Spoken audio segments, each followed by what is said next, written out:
call this meeting to order. We'll start this meeting with a public hearing on the FY '25 budget.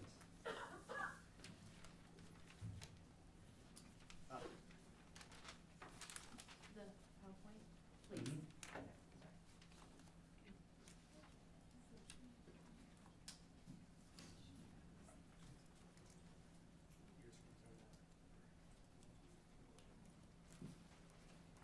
So tonight, we have kind of a two-phase presentation. On April 10th, the district brought to the Board of Education a proposed tax levy at that time, based on some assumptions that we had made with regard to what the SSA was gonna be from the state, because the finalized number wasn't ready when we presented everything to the board, or got everything ready to go to the board and publish. So we had initially presented that rate at 2.25. The SSA actually came in at 2.5, so when that adjustment is made within the formula, it does adjust the tax rate downward. So I'm going to address that first, and then we'll talk about how that rate then generates the budget that you'll be approving this evening. You can go through a couple slides.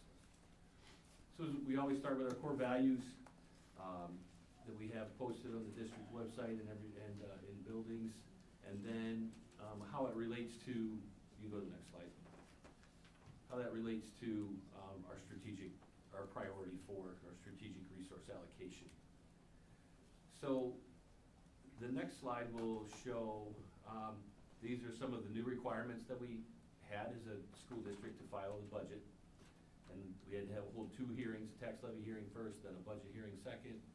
We had to do the publications in the newspaper 2 different times, and then tonight we will get to the finalization of the budget, and then that will be presented in, this evening. You guys can vote on that, and then we will submit that to the state by the end of the week. The next slide. This gives you an indication of our tax rate history going back to 2019. This year's tax rate that is being proposed now is 12.84, which is still less than back to 22. However, when we brought the tentative tax levy to you, based on that SSA of 2.25 instead of 2.5, the tax rate that was presented at that time was 12.98865.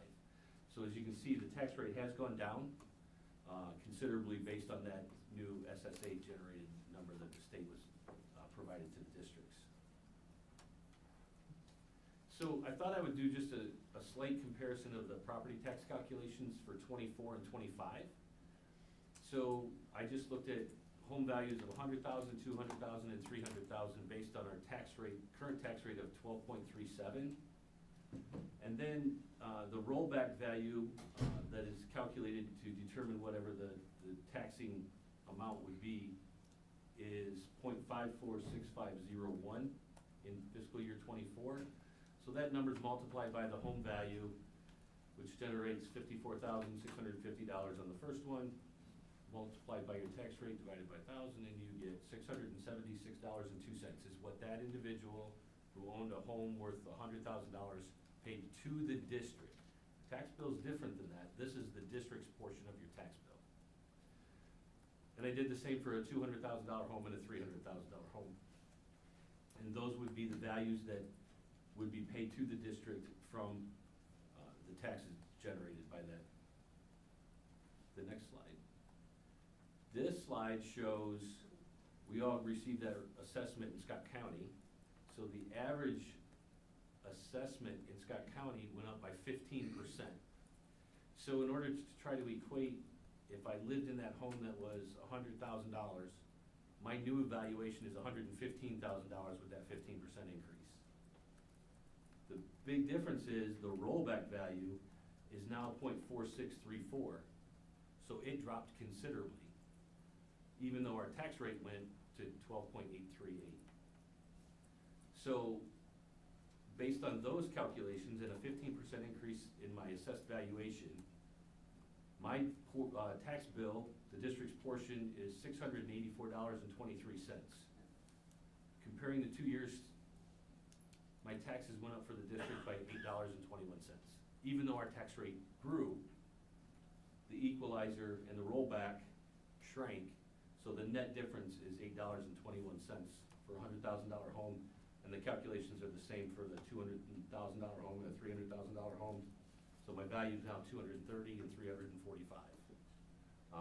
But as you can see, even on a $300,000 home, the additional taxes that this is gonna generate for the school district is $24.62. I thought it was important to show that the rate went up, but yet the overall difference in what my tax bill to the school district did not climb at that same percentage. Because this was some of the questions that we received at the tentative levy hearing. So now I'll get into the budget portion of the presentation. I thought it was important, we've gone over this before, but it was important to show that we've continued to decline slightly with our certified enrollment, which is what the SSA is generated, and that calculation is generated on certified enrollment. As you can see, we went from 4,017 in October of '22 to 3,952 in October of '23. Next. So supplemental state aid is a history of what we've received from the state on an annual basis. Back to 2020, it was 2% in '21, went to 2.25, '22 is 2.25, '23 is 2.5, and then '24 it went to 3, and then this year it was dropped back to 2.5, which also forces our district, unfortunately, because of the declining enrollment, back into a budget guarantee. So I did a year-to-year revenue comparison to show these are actual amounts that the districts received. I did just the general fund. So if you look at the actual figures in '22, the reason it says unaudited in '23, the audit's complete, but we've not received the final audit for the board to approve yet. And I don't know when that's coming. I'm not getting an answer from the auditor, so last year I believe it was May. So I'm anticipating that it will be here soon. But as you can see, the general fund revenues increased by $150,000 from the prior year, from '22 to '23. I don't have '24 because the year's not complete yet. And then I did an expenditure comparison on the next slide to show the same thing. So it basically went up $140,000 on expense side. And then I think the telling tale is the next slide that shows what the fund balance, year-end fund balance is from year to year. So as you go across, as of 6/30 per the audits, in '21 we had $12,096,074 in the general fund, which increased by $191,000 that year. In '22, our fund balance went to $12,101,275, or it went up by $5,201. And then what we estimate on our books, it's $12,132,420 in '23. So we had a surplus of $31,000. What that indicates to me is we are staying well within our means. If whatever the revenue that's generated, that's our expenses. That is extremely tight budgeting. If $31,000 on 60 million. Can you explain what fund balance is used for, why we wouldn't want to go to 5 million or 7 or 0? I gotta switch to Iowa from Illinois, so. Days cash on hand is how we would always, I've been Yep. referred to, right? Has always been, if the worst case scenario happened, tax bills are late, state decides they don't have the money to fund us, the reserves that you have is what you would cover that gap, bridge that gap with. I think in the financials later tonight, 106 days, is that right? 103. 103 days. So 103 days of cash on hand, it's 3 months. And it's 3 months because our payroll's between $3 and $4 million a month. So we don't have a lot of leeway if those scenarios came through. 90 days is pretty customary, 3 months, 3-month reserve, and we are right at that. 90 days, we're at 103, so there's there's not a lot of discretionary outside of that 90-day commitment. And then this is the budget summary report that was published in the paper that you'll be approving later this evening or voting on later this evening. And I have to put it in 2 slides, I apologize, but it's too long to put into one, or you wouldn't be able to see it. Yeah. I just want to make clear, this summary is based on all of the information the state ran after they approved the 2.5 SSA. Correct, Thank which you. shows at the bottom of that page is the proposed tax rate of $12.83,871, which is 15 cents less than what was presented to the board at the tentative hearing, because we used 2.25, and it came in at 2.5, and once you put that variable into the calculation, it generates a different tax rate for us. The other piece, Director Lynch, Celeste, would you go up to the previous slide, please? So from a revenue standpoint, one of the pieces, the revenue that's generated from SSA or school foundation grant money, state foundation, sorry, aid, that number could change slightly because what is not in our aid and levy worksheet that the state populates, they only give us a few boxes that we get to have any control over, is if in the audit there would be some students that were from an open enrollment or homeschool type of perspective, if there were adjustments made, so let's say we in another district double count, like billed for a kid and we, one of us shouldn't, and, which gets more confusing now that the current open enrollment has no deadlines, that kids can just bounce sometimes to 3 or 4 districts in 1 year.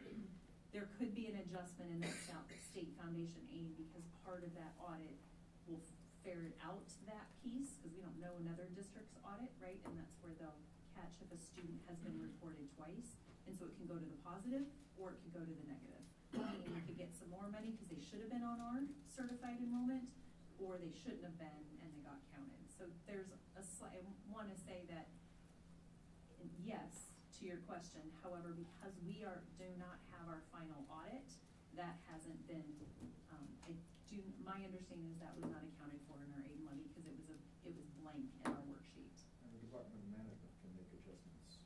Correct. Yes, they can, and they will, Even and after we've approved and certified. and they did last year because there was some of those situations to our positive.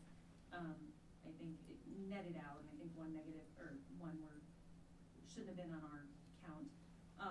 After we got our audit in May or June, and the board approved it, and Department of Management then got it, they made that adjustment in our aid and levy worksheet. So it's not millions of dollars worth of adjustment, but I think it's important to point out as people watch the numbers, which I encourage them to, that if that number changes, that would be one of the reasons that it does. And Director Lynch, correct, DOM can change the actual rate that comes out late May, early June. And then, because we just received notification today from ISFIS that be on the lookout the next month, because verify the rates that they put out to make sure they're exactly what you're asking for, or if you're anticipating any adjustments at that time, it needs to be made. But once that's final, that's it. So, they said that those numbers would be coming out late May, early June to verify that tax rate. They have the power now to change our levy. So tonight, I would be recommending that we use, if you scroll to the next slide, Celeste, the new tax rate that's generated based off of the 2.5 SSA. So it is roughly 15 cents lower than what we presented originally. The reason that we underestimated SSA is that you cannot come back and raise this rate. If we had underestimated the first time and it actually came in less than what we had anticipated and our rate should have been higher, whatever we presented the first time has to be what you have. You can go down, you can't go up. The other major piece that will impact revenue next year is all of our ESSER funds are now used. We will not be receiving that revenue. So there is an make sure that our revenue stays, where it needs to be so that we can, you know, keep lights on, keep heat and air conditioning, have staff paid, et cetera, have materials and supplies. So that for us was, you know, around $5 million, or a little under five, but, we will not have that income coming in next year. That's what I had. Portion of the year. Questions, anybody? Ryan? Thank you. Thank you, Al. You have 60 seconds. Yep, anyone like to approach and address this, address the hearing on this issue? Now is your time to do that.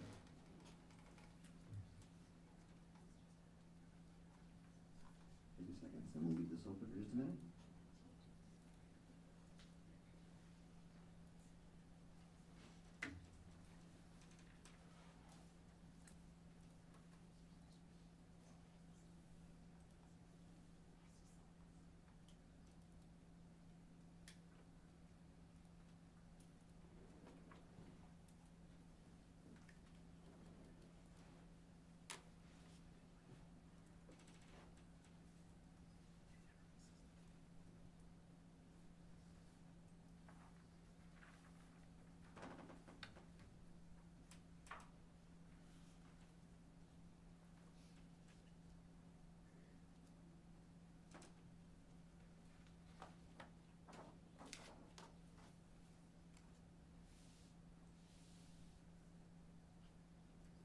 All right, having nothing, we'll close the hearing and transition to our regularly scheduled programming with the Pledge of Allegiance.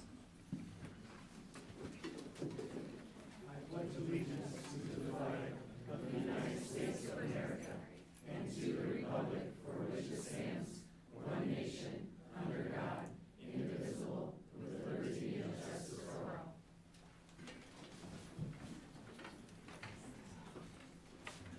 All right, do I have a motion to amend the agenda? I have a motion to approve the agenda with one change. I would like us to move 4.07 through 4.15, up to the top of 4.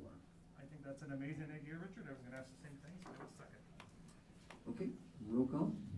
Director Castro? Yes. Director Champion? Yes. Director Franking? Yes. Director Larkin? Yes? Director Lynch? Yes. Director McGivern? Yes. Director Smithson? Yes. Motion carried 7-0. Okay, we'll start with the BMS Battle of the Books. And could the students please come up? Director Smithson, would like to take this one? Sure. Librarian? Yes, Yeah. although my team competed against some of them, so their faces are familiar. I'll wait till they all get up here. Yes, there's some impressive hardware up here. Ooh. So, congratulations to the Bettendorf Middle School Black team, Grayson Barr, Olivia Howard, and Sophia Everding, for finishing first at the Eastern Iowa Regional Iowa Teen Award Battle of the Books. Two teams from Bettendorf Middle School battled against two teams each from Pleasant Valley and Davenport, Smart, Sudlow, Walcott, Williams, and Wood on their knowledge of the 23-24 Iowa Teen Award nominees at the Bettendorf Public Library. At BMS, the competition is open to students in grades 7 and 8, starting with a series of one-on-one battles to determine the top two teams to represent BMS at the regional battle. The Bettendorf Middle School Gold team finished in second place, Avery Christie, Luna Kraus, and Thomas Whalen.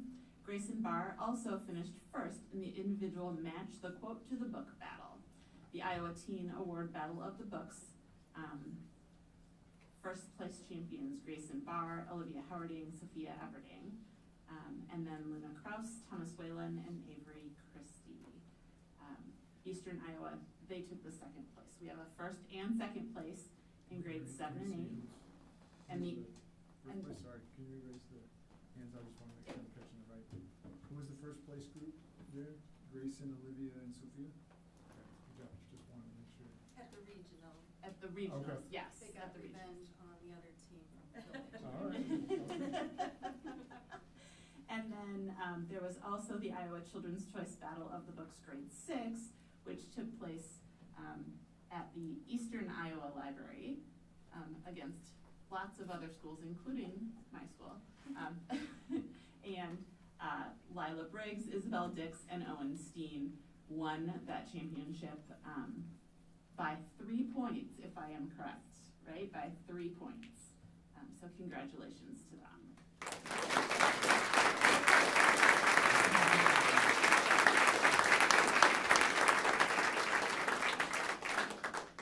Okay, well, Linda, you did a lot of work for me there, so thank you. I'm Deb Temperley. For those of you that don't know who I am, I'm the middle school librarian. This is my 14th year serving that position and my 29th year overall as a public school teacher. She kind of talked about the different awards that we got tonight, so I can skip that part. I just want to let you know, how many books did you guys read for your battle? Is it 20? 21 books. The Iowa Children's Choice list varies anywhere from 20 to 25 books. And our 7th and 8th graders this year, we had 14 on the list. We utilize a system of different battles to determine our winning team. So these kids have been married to these books basically for about a year. Some of them started the summer before the competition year. So kudos to them for doing that. And I'm gonna guess some of them have maybe started next year's books. Yes, okay, wonderful. I'd like to hear that. I want to thank some people. I'd like to thank our language arts teachers. They helped me with this tremendously. They let me come into their classrooms and book talk the books. They also host battles for me. And our robotics teacher, Mr. Buddy, who I think is here somewhere, is one of my big helpers. Anyway, he just loves reading, and he's always one of my helpers too. Thanks to my building administrator, Mr. Hartley, for supporting the program. And I really want to thank the kids this year who have made it really fun. And also I'd like to thank their parents for their enthusiasm in driving them to contests. So they wanted to have the traveling trophies here. We get to keep these in our library for the next school year. And hopefully we bring it back next year too. Thank you.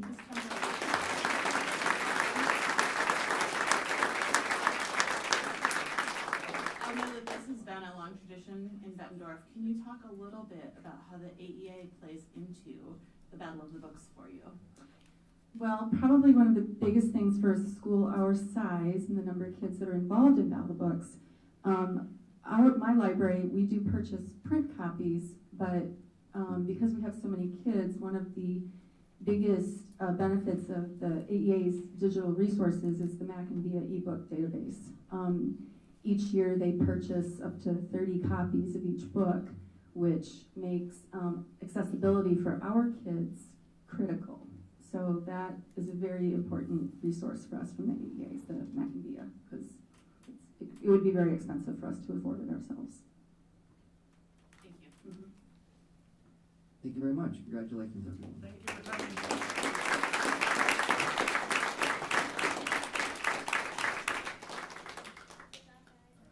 Esports, Director McGivern, would like to take this one. The esports team is here. Please come up. All right, we have esports team. Congratulations to our esports Valorant team for their 2-0 win over East Buchanan High School.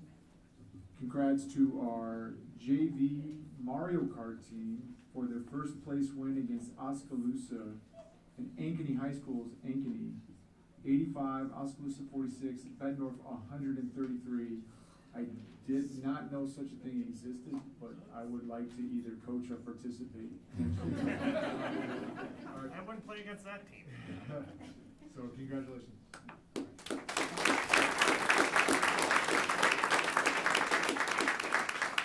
Any Conservation Club participants here? Okay. Director Castro would like to take this one? Sure. Sure. You're doing the Congratulations. fisherman in you. You can. There Yeah. you go. Thank you. Congratulations to the Conservation Club who competed in that Envirothon competition and placed 5th in our region out of 49 teams, which meant they may have advanced to the state competition. The state Envirothon will be held Monday, April 29th at the Jester Park Nature Center in Granger, Iowa. The students who participated on the state qualifying team are Kaylee Wolf, Michael Farmer, Keisha Anderson, Outlaw Josie Wells, Lizzie Pig, and Seth Rashid. Congratulations.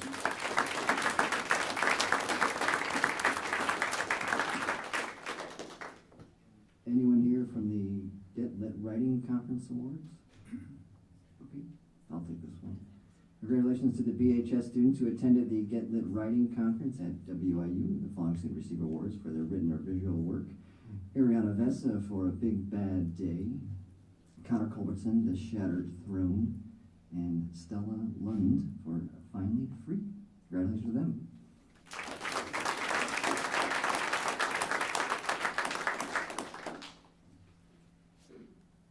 Okay. And Chrissy Black and Megan Purcell, come up please.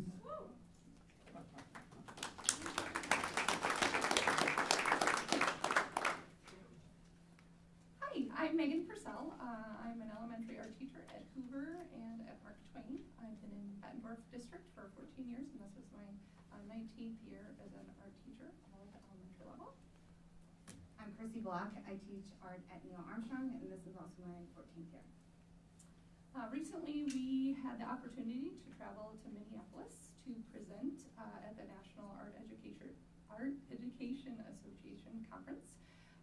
And there were thousands of art educators there from all over the world, not just the country.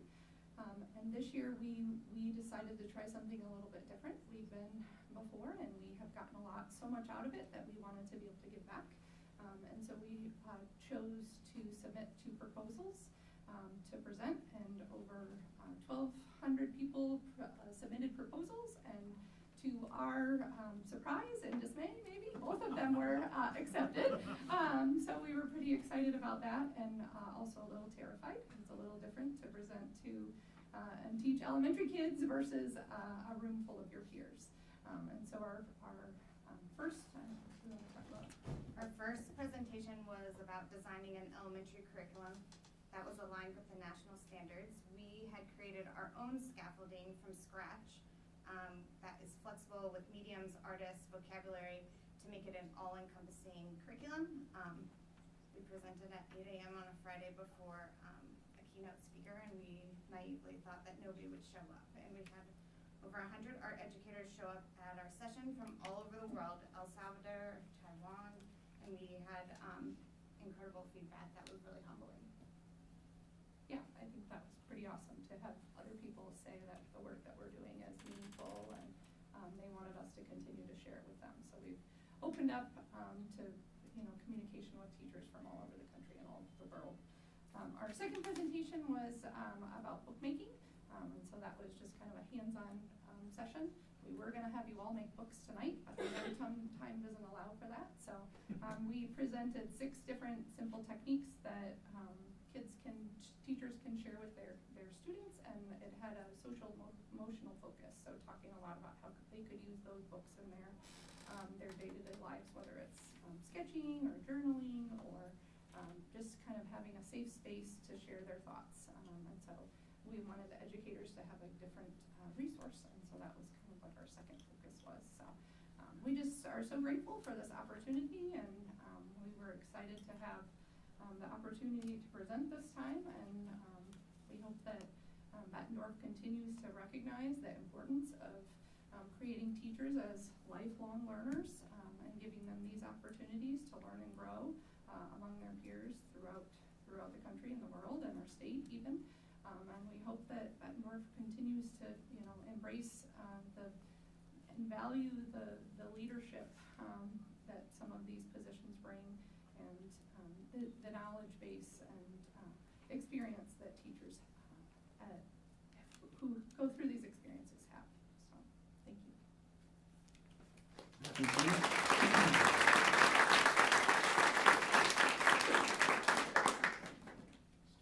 Thank you. Thank you.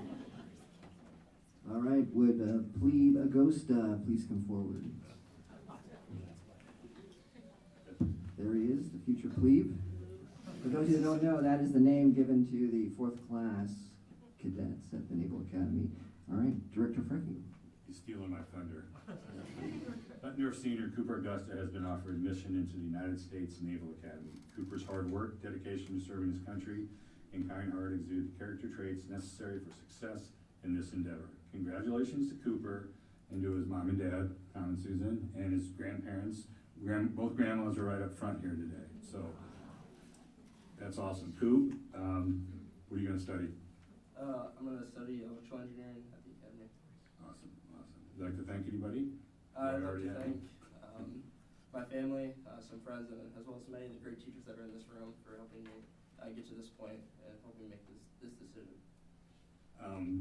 Me and Cooper's dad, Tom, grew up together in the same street, and I've known Cooper his whole life, and I cannot say you will find a finer young man and a great representative to go out to the Naval Academy from Bettendorf. And thank you for doing that.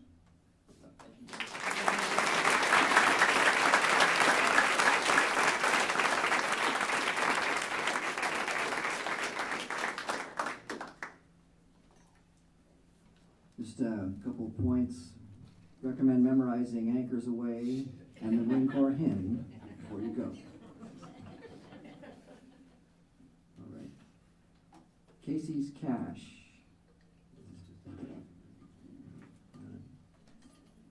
Okay. Joe Shoemaker, are you here? There he is. Yes, sir.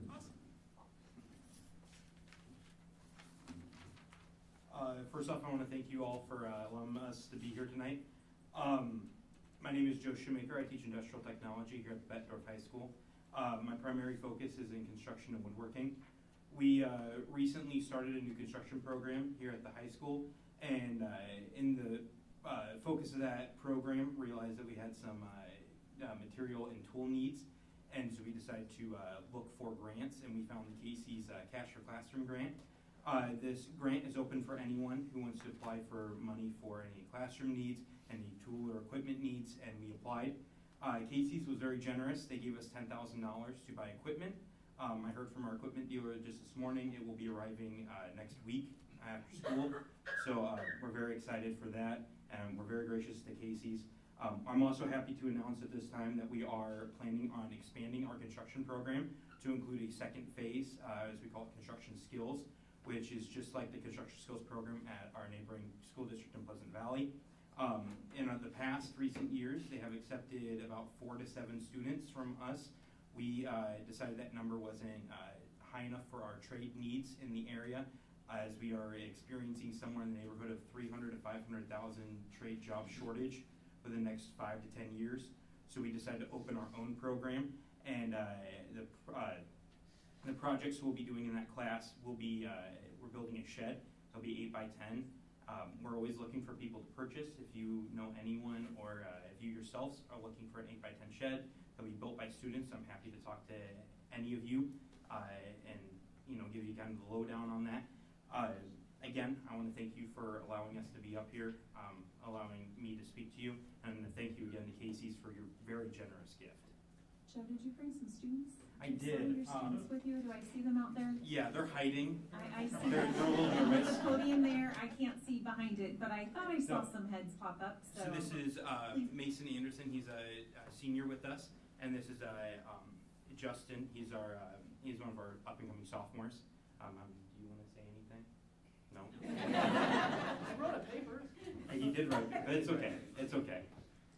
You guys have any questions for us at this What time? types of tools and equipment did you use the money for to purchase for the So classroom? we bought a very large variety.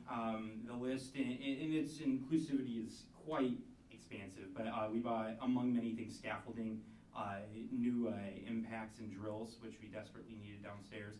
We bought several nail guns, because right now we're using hammers, which is perfect for our students, as I very firmly believe that they need to walk before they can run. But it's great because out in the real field, they're going to be using the nail guns all day, every day, and not be swinging a whole lot of hammers. So it's great to give them exposure to that, and among many things. Terrific. Yes, Mr. Castro. Just, what is your typical budget per year for these kinds of things? I believe our full departmental budget, I don't know the number off the top of my head, for our construction program, we typically spend in the neighborhood of about $1,000 a year.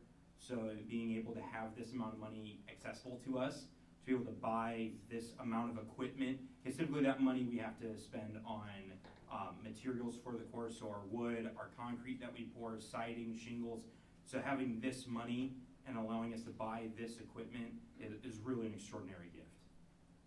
It sounds like you might need a larger budget. we very well could use one, yes. Okay, thank you. Thank you. All right.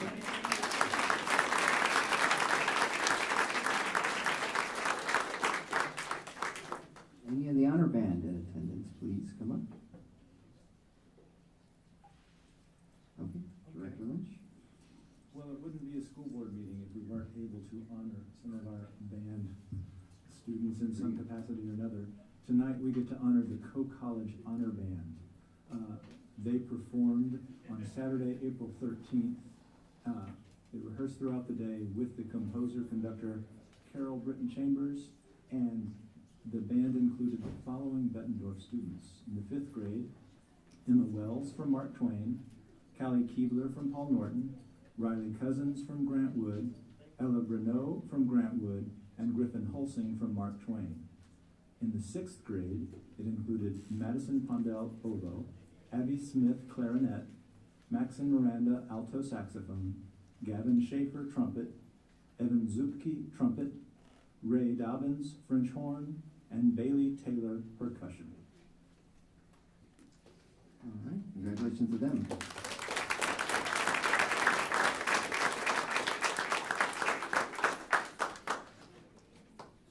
All right, and we had many spring letter signs of intent. Leslie just scroll through those. Warburg College, having many. And congratulations to all of them transitioning. Okay, we'll pause here. This will be the end of the student recognition. If those families want to depart the boardroom.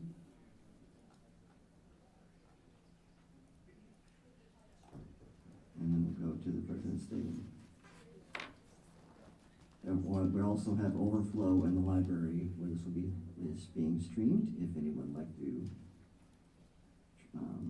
locate there.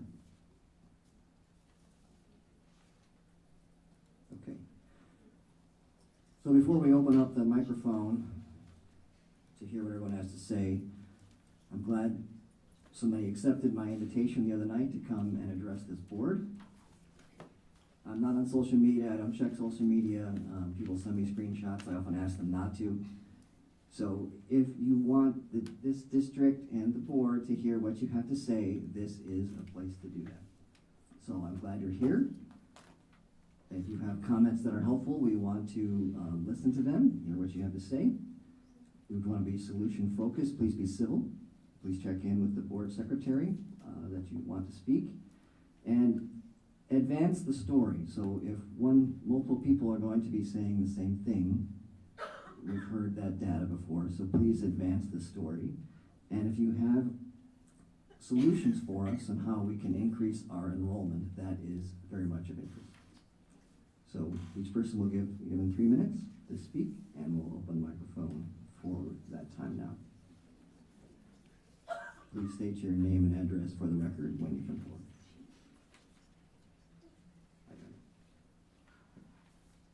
Hello, as you all know, I'm Kelly Cipher, 5550 North Street in Bettendorf. I attended the initial proposal meeting last night, hopeful the district would follow through on their promises to compensate staff fairly. As you can guess, I'm extremely disappointed. I live on my one income, which supports myself and my daughter. I want you to go home tonight, look at our salary schedule, compare it to your personal finances, and see if you could survive in this economy.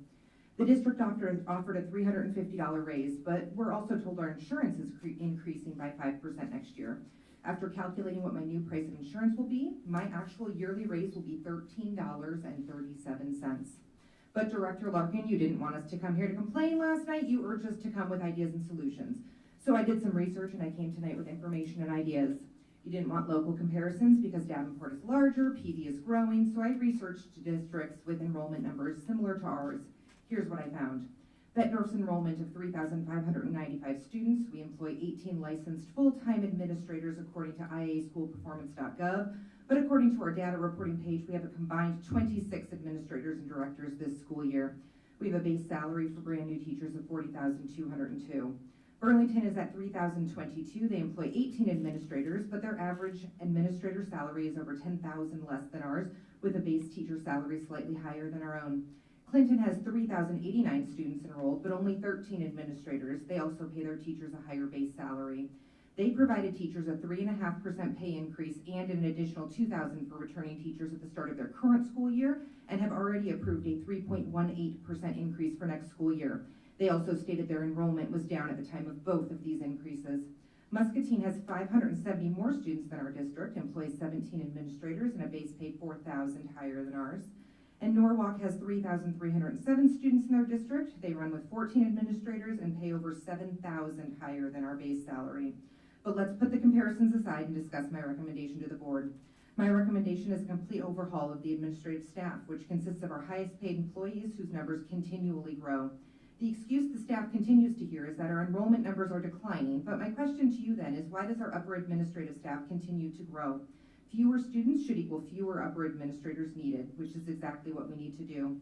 That's where you need to look to make significant cuts and also align how we pay our administrators with schools of similar sizes to our own. You mentioned freezing teacher pay, yet last year we approved a 2% increase for administrators and a 3% increase for administrative assistants, supervisors, and others, costing the district $227,544. This does not include the increase to the superintendent's salary. We should be freezing administrative and superintendent pay before we consider freezing our own teachers' pay. So you asked for recommendations, now you have some. Reach out to these other school districts, see how they are affording to reasonably and consistently increase their teachers' pay. Look at how heavy our administrative staff is in comparison to our district size and needs, and look at the amounts we pay those upper administrators compared to the other districts of similar size. If you truly want to bridge this divide, eliminate the feeling of us versus them, treat the staff with the respect and by giving us a fair raise. Your solution is right here. Now prove you actually want to see these positive changes, because currently all your actions are doing is ensuring we lose irreplaceable staff to districts who are quickly becoming far superior to our own. Thank you.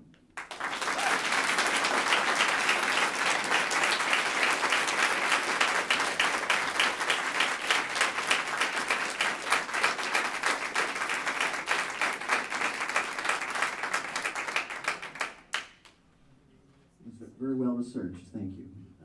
Next person.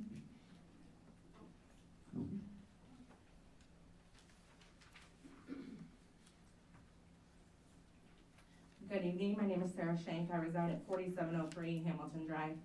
I'm a parent of a third grader, a kindergartner at Paul Norton. I'm also the vice president of the Paul Norton PTA and a special education para at Paul Norton. I'm here tonight to show support to our teachers and nurses as they bargain for a fair and equitable contract. What was proposed last night was very disappointing as a parent. My family and I have considered open enrolling in neighboring districts but have chosen to stay because of the amazing, dedicated staff we have here in Bettendorf. To retain and attract staff of this caliber, we have to offer comparable salaries and benefits. I strongly ask that you consider the position you put our teaching staff in when you continue to propose a pay structure that will lag behind every other area district. There's no doubt in my mind, in families' minds, that they are this district's, that teachers are the biggest district's assets that we have. If teachers start to put themselves and their families higher in the equation than loyalty to this district, you will lose that asset. And families, we're gonna start looking elsewhere.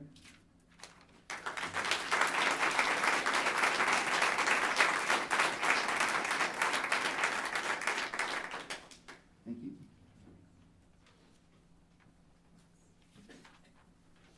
Yes, ma'am. Hello, my name is Deb Zucke. I am at 1700 Queens Drive in Bettendorf. I am the parent of 3 children that attend schools in this district. I'm also the president of the Paul Norton PTA, a member and volunteer with the BMS Parent Link, a member of the Parent Executive Council, and a member of the District Wellness Committee. I devote much of my time, energy, and money to supporting students and staff in this district. Every time I have been to a school board meeting or had an interaction with a member of the administration, including last night and today, I have heard that we're a landlocked district and that we have declining enrollment. I also understand there are not easy solutions to these challenges, but a good place to start would be investing in the teachers. By that I mean pay them what they're worth. Your investment will yield significant long-term benefits to the district. Higher pay attracts talented educators and leads to retention. When teachers are adequately compensated, it increases morale and job satisfaction. This inevitably improves the quality of education provided to students, leading to better academic outcomes, which is the goal. It's no secret that teachers now are responsible for more now than ever before. In addition to lesson plans, grading, and exams, they're expected to handle more behavior issues, navigate complex academic supports, be responsive to difficult family dynamics, keep up with rapidly changing technology, identify social supports, and all while under constant attack from the powers that be. Pay them more. Good public schools start with well-paid teachers, and they end when districts see teacher pay as a line item in a budget instead of a promise to the community. Bettendorf Community School District is a business, I understand that, and the product of the business is our children's successful academic outcomes. So more than buildings, athletic facilities, and branding campaigns, the best place to put your money is back into the teachers. If you want to inspire, empower, and unite our students, as the mission statement says, you need to inspire, empower, and unite the teachers and support staff by giving them their fair compensation. Thank you.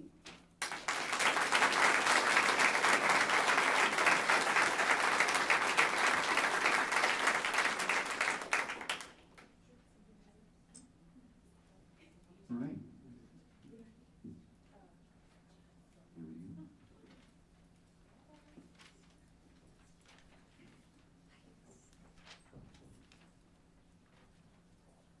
Hello. My name is Lisa Barnes. I live at 3847 Adam Court in Bettendorf. I've worked for this district for over 20 years, all of them at BMS. First, let me say that I have previously served on the BEA negotiations team for several different negotiation sessions. I do understand the process and the constraints of the district. I also acknowledge that the state of Iowa has not made it easy with the new law mandating employees that are new and those with 12 years of experience reach a certain sum. With that said, I am disappointed at the offer that the district provided. Teachers are working harder than ever. We wear more hats, make more decisions, and deal with more behavior now than we ever have before. It is your experienced teachers with 15 or more years of teaching that are holding things together in the schools. Veteran teachers are working tirelessly to get students where they need to be, especially since the slide of COVID. New teachers also rely on veteran teachers for advice on what to teach and how to teach it, how to help when students are not grasping concepts, how to be solution focused with parent or administration issues. And this is just the start of the impact of your veteran teachers. And it is not just students and teachers who benefit from those with experience. It is also administration. There have been so many administration changes in all the schools over the last few years that it is your veteran teachers who are helping administrators keep from being overwhelmed in their new positions. They are the ones administration turns to for many things involving the community and the culture of the building, along with educational initiatives to improve student performance. To reward the benefits and strength of your experienced veteran teachers with a freeze does not show you value the work they do and have done for several years in this district. Please look at your financials again and reconsider your approach to not exclude veteran teachers from being rewarded for all that they do. Thank you.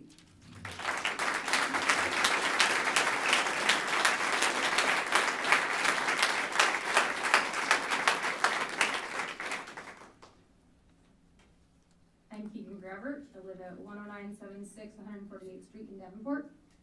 Before I get started, I want to note that there are many teachers here from Bettendorf Middle School who are giving up conference time to be here.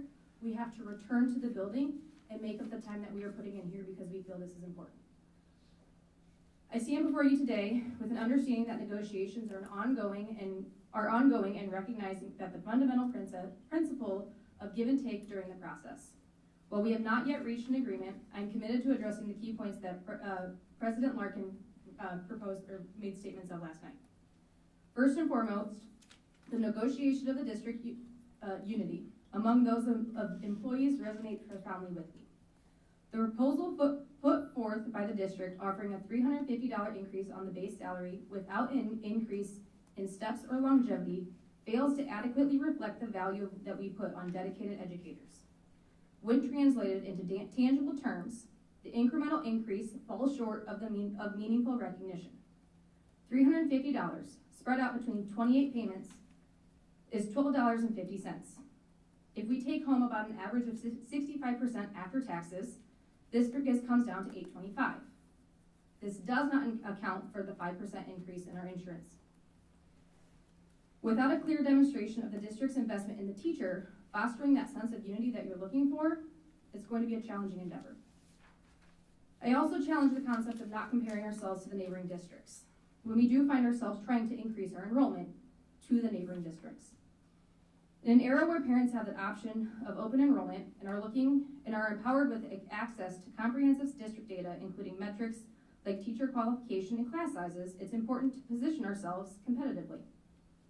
Our district website states that 28% of our teachers have an advanced degree. Our neighboring districts boast over 55%. If we're not recognizing our teachers for their higher education, we're going to have a hard time getting them to come here. If a parent has an opportunity to look at those higher education, those teachers with higher education, and given the opportunity of where to send them, are they going to send them with the 28% or the 68%?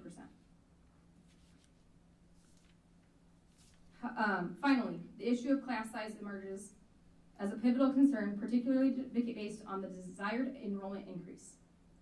I know that at the middle school, we are currently creating a schedule for next year to start classes at 26 or more. One class, I believe 6th grade is 26 and it goes 27, 28, or one of them's capping out about 28. Classrooms don't physically fit. My personal classroom, I had 29 8th grade students in my classroom the other day. They couldn't move their chairs out without running into one another. I personally believe that larger class sizes, no matter how good the teacher, cannot target and give good instruction to every kid at every level they need. I know the BEA is prepared to move forward with a bargaining in good faith and spirit of compromise. As you continue to navigate these discussions, please remain steadfast in our dedication to advancing the collective interests of our district and in fostering an environment conducive to excellence in education.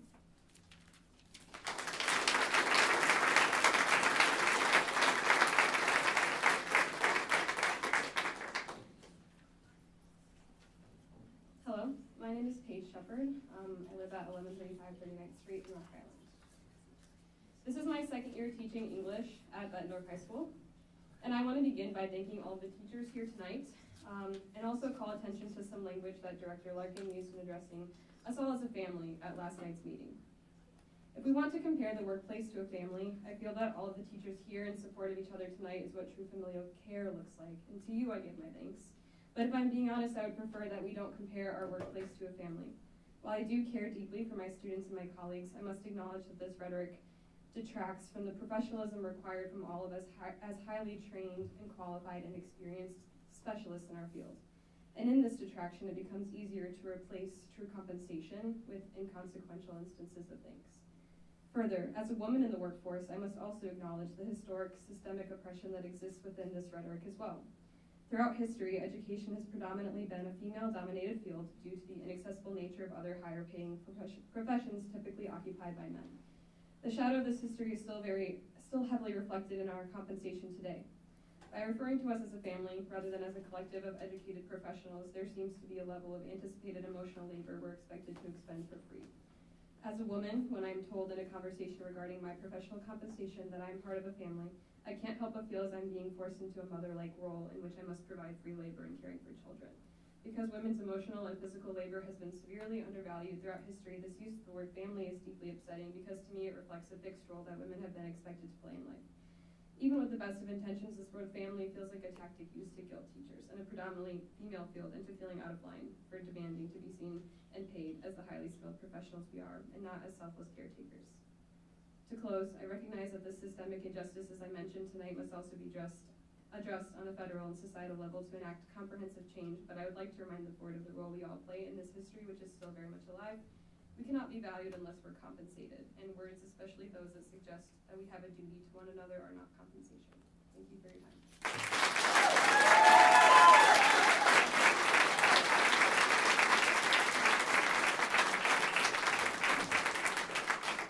Hi, Shayla Wentink, 18099 Spencer Road, Pleasant Valley.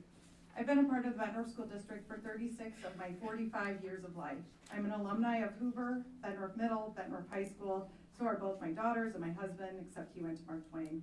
I student taught at Grant Wood, I worked at Middle, I worked at Armstrong, and now I'm an elementary and middle school special education instructional coach teaching at Hoover.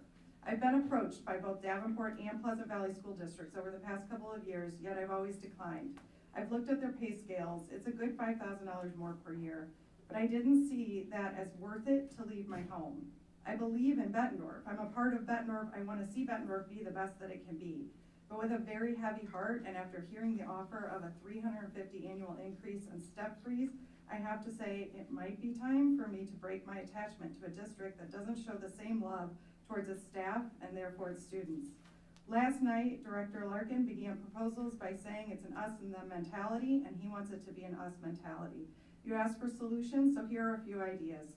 Treat us with the same level of respect that we, lifelong Bettendorf community members, alumni, and employees have given to the district. Respect our BESA team by bringing the whole team to the table and understanding that we have some amazing employees who we will lose if we don't give them options for full-time and benefits. Respect our BEA team by not freezing our veteran and devoted staff members who have chosen to remain a part of our district. Respect our students by providing them with the class sizes, opportunities, and services they deserve. And respect our community by being transparent with funds and allocating those funds appropriately across all levels of employees and services. You want to increase enrollment? Offer what other districts don't. Smaller class sizes, specialized programming with staffing to support it, a collaborative and truly supportive climate and culture, because that comes from the top down.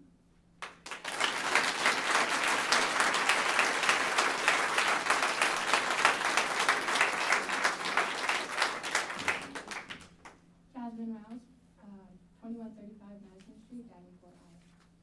Despite my fear of public speaking, I couldn't stay silent any longer. As an alumni of Davenport Central and a resident of Davenport for 13 years, it is my home. When I chose where to work, I intentionally selected BCSD. I believe that it would embody President Larkin's vision of a family, a community that works together to support each other. However, last night's events have shattered that illusion. I cherish my job, my students, my colleagues, yet as a single mother juggling full-time studies for my bachelor's, I can't afford the luxury of complacency. Both mentally and physically, I cannot sustain 2 jobs just to secure benefits and a livable wage.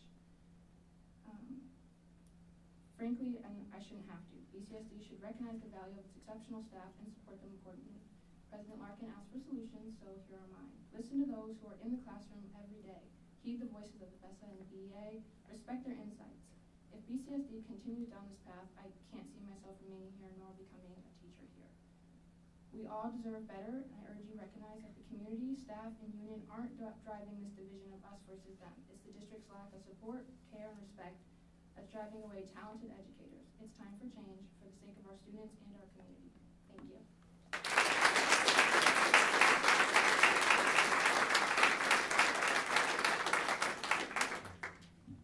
My name is Tessa Daly. I live at 4020 Washington Lane in Davenport. I'm a physical education teacher at Neil Armstrong. I also cover classes at Hoover and for Edison Academy. This is my 4th year teaching. All of these years have been within the district. I've attended both initial proposals this year and am feeling a variety of emotions at this time, like I'm sure all teachers are. After reflecting on the proposals of last night, I'm also going to listen to President Larkin's suggestion and use these 3 minutes here. I think we can all agree that there's been a current divide between administration and teachers. While I cannot specify when this divide started, it has been prevalent my entire teaching career within the district. Each year, the staff around me tries to stay optimistic and say, next year will be better, or it hasn't always been like this, Tessa. Bettendorf used to be a great place to work. It is fair to say that morale has been low for a while now. Although the district does not believe that comparisons should be made between ourselves and others, I simply disagree. All of our choices, especially financial-driven ones, are made based on comparisons. From the small things, like where to get our gas and groceries, to the larger life decisions, such as purchasing a car, buying a home, renting an apartment, childcare, career decisions are no different. It is unfair to ask a person not to look for where their work ethic and expertise will be most valued. The world of teaching has not gotten any easier, as you've heard. Our schools are constantly short-staffed with no guest teachers or coverage. Students' needs and behaviors are much more extreme and continue to heighten each year.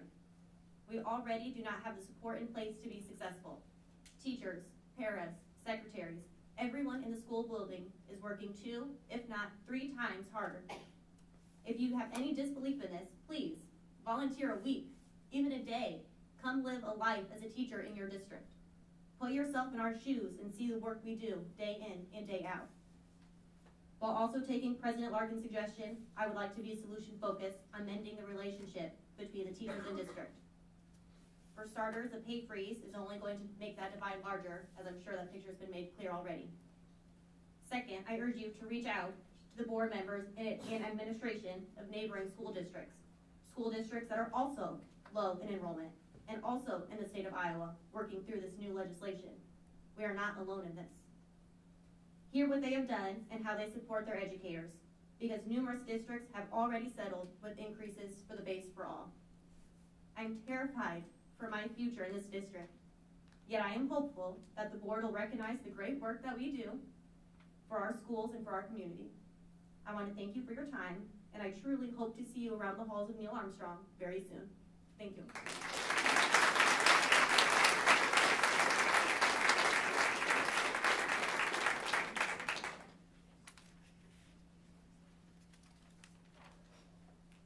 My name is Shannon Campbell. I live at 3870 Rollingwood Court in Bettendorf.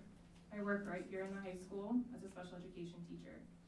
I moved to Bettendorf when I was in 6th grade, graduated from Bettendorf in 2005. I went to college at St. Ambrose and then came back to teach in the very district I grew up in. I'm now in my 15th year in the district. I absolutely love teaching here. However, the reason I love teaching here is because of the people that I'm around every day. I love my team, we take care of each other, and my best friends are the teachers that I work beside every day. However, those people are the only thing that's keeping me in the district. I'm not staying because I feel valued or I can afford it. My husband and I live in Bettendorf specifically because we want our children to attend Bettendorf schools and have the same great experience I did growing up. We have 2 kids currently in daycare, a 4-year-old and a 2-year-old. Since our oldest entered daycare in August 2021, daycare costs have risen more than 20% in less than 3 years. Add that to our costs, to our mortgage, rising insurance rates, and the ever-increasing prices of groceries, and everything else in the world, making ends meet gets tougher and tougher every day when our salaries don't increase at the same rate. At some point in time, I won't be able to afford to live in Bettendorf, raise my kids in Bettendorf, and teach in Bettendorf, all of which I want to do.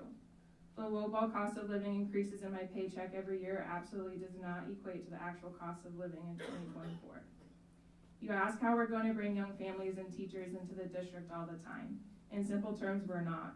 Young teachers with young families are working in and sending their children to neighboring districts. Every penny matters when you have a young family and are paying thousands of dollars per month in daycare costs. Not only are young teachers not coming to Bettendorf, but we're losing experienced teachers.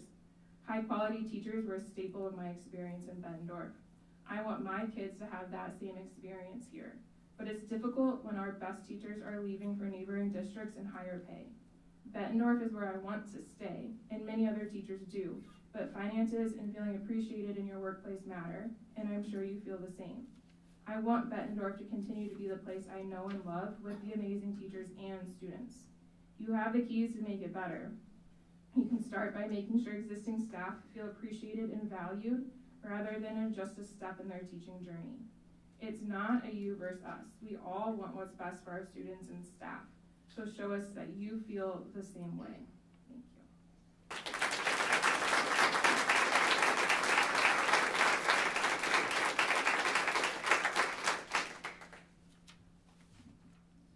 name's Amy Shubler. I reside at 2622 Julie Lane in Davenport.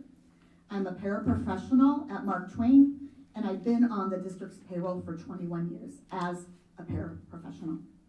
These are my personal thoughts. To our board president, board members, our superintendent, and district administrators, last night's wage opening proposals from you were disheartening and disappointing. I've never felt so undervalued. I truly love my job, but I am completely deflated. To offer a 1% wage increase to your paraprofessional and secretarial staff is both unnerving and alarming. What would your day look like in any school without this staff? The living wage in Iowa for an adult single is $19.19 per hour. With a 1% increase to our base hourly wage next year, that base hourly wage will still fall far under $19.19. Many of our paraprofessionals and secretaries do work second jobs to make ends meet. One job should be enough.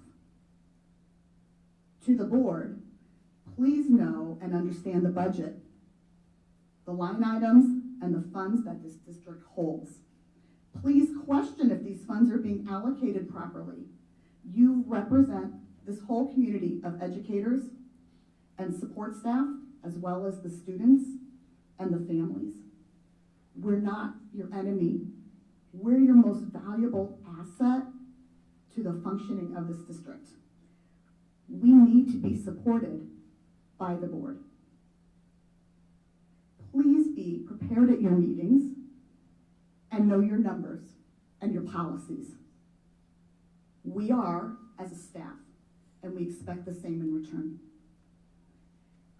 Enough of the I don't know, and the I don't know, I didn't know that, and the I wasn't aware of that at our meetings. Your decisions affect our livelihood and the ability to support our families in a time of ever-increasing costs. Challenge decisions and district administration and make the difference now that you've been given this chance to do since this election. To the board president, it was upsetting that the words you spoke last night reflected only placating words to our staff. And in fact, you actually, I felt, did not show support to us at all, but instead invited us as paraprofessionals, secretaries, support staff, and teachers, all of us, to help you find solutions to the district's low enrollment numbers. I'm very confused that you would prepare an opening statement at a wage negotiation proposal that skirted that issue of wages. It was not reflective of wages and what we need to be valued and respected as. It's time for this district to do the right thing in the interest of your most valuable assets. Thank you.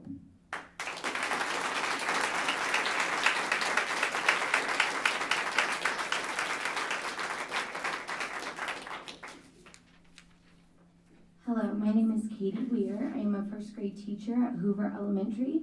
I live at 3825 Norwich Court, Bettendorf, and I've been an employee of the BCSD for over 20 years. I was discouraged by last night's initial proposal meeting, where I learned that the district's initial offer is not only going to freeze most employees' pay, but increase our insurance by 5%, or about $88 monthly for families, meaning the teachers that have been loyal to the Bettendorf Community School District will be taking home less pay next year than they did this year. Teachers are used to having additional things put on their already overcrowded plate, but another task was presented to us last night by Board Member President Mr. Larkin to work with the district to find ways to increase enrollment. I did reflect on this task. We could appropriately compensate the teachers in the district who have many years of experience in service. When I think to my children's favorite teachers from Bettendorf, or the ones who wrote them recommendation letters, and the ones that steadfastly worked with my daughter to prepare her to get a direct admission to the #4 nursing program in the nation. It was the veteran teachers who have had many years of experience that will be a part of this pay freeze. It is these teachers who gave me pride in my district and a reason to tell others how amazing it is. Some families who have moved out of the district bounds keep their kids at Bettendorf so they can have generational teachers. They want their young kids to have the teachers their older brothers and sisters have had, the ones that they appreciate and have already built relationships with. Retaining these teachers helps maintain enrollment. We should properly compensate teachers so they will continue to go to events outside of their contract hours that make the students so excited to be a part of Bettendorf, such as ice cream socials, McTeacher Night, Fun Fest, and Booker Bear. These events put a lot of excitement into the district, and without the teachers present, the enthusiasm would be lost. Enhanced facilities. I understand that what you're thinking. We have tried to do that, but the GO bond didn't pass. Well, I know many teachers and their families that live in the district bounds that voted no for the bond because with the multiple years of pay freezes and the price of insurance increasing, because with multiple years of pay freezes over the past 8 years and the continued increase in insurance costs along with inflation, they literally could not afford to voluntarily vote to raise their property taxes as we continue to take home less money. Thank you for your time.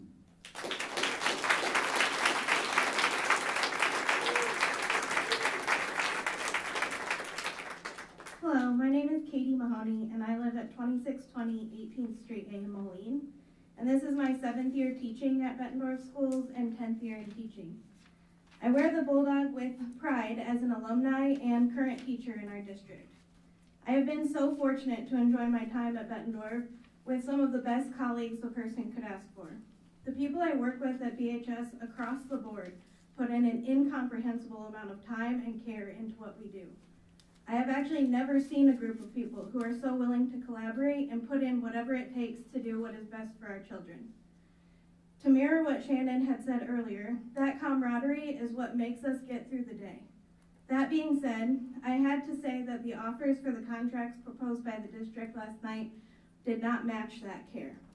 Last night, listening to those proposals was possibly the most disheartened I have been as an educator, as I came down to listen after working in my classroom until 5:30. I have never felt so underappreciated for the immense amount of work that I put in. I know this same sentiment is obviously felt by other teachers, counselors, nurses, librarians, paras, and secretaries. These are the people that take care of the children in this community and young adults every single day, and we should be paid appropriately. I don't even need to compare to other districts to see how disappointing of a message that offer sends. People can't and probably won't continue to live like this, with more work, less pay, and a more expensive world. Please show your respect and appreciation for staff by making a respectable offer and compensating our work.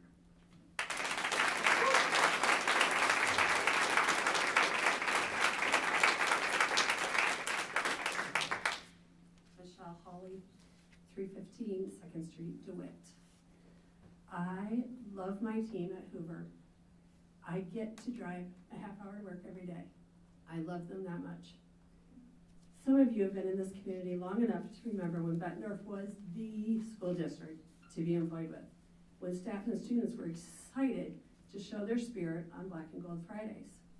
When coming to school was not called going to work, but instead getting to work. This community persevered through all the hardships in the past few years. We should be amazed with students and their progress, but instead, staff is frustrated and struggling. I implored the elected members of this board to volunteer in the buildings and witness what goes on. Some staff members are frightened to stand up here tonight, put a face to their concern. We are all in this together. I have been with this district 13 years as a full-time secretary. 13 years. I grossed $37,000, give or take, a year. I challenge you guys to live on that wage for 3 weeks. I check timesheets every morning, make sure payroll looks great. I let staff know who is absent and what coverage will be. I process purchase orders and take inventory. I attempt to fix the copiers, the staplers, anything broken that comes to the office, hoping for a plan of success. I make deposits for school fees. I'm a substitute nurse. I make sure the doors are locked and secure every morning. All the while, answering phone calls, filling out tardy slips, helping staff succeed, and remembering what my name is. Please consider taking me off the low-income list of the U.S. Department of HUD for the state of Iowa, June 2023.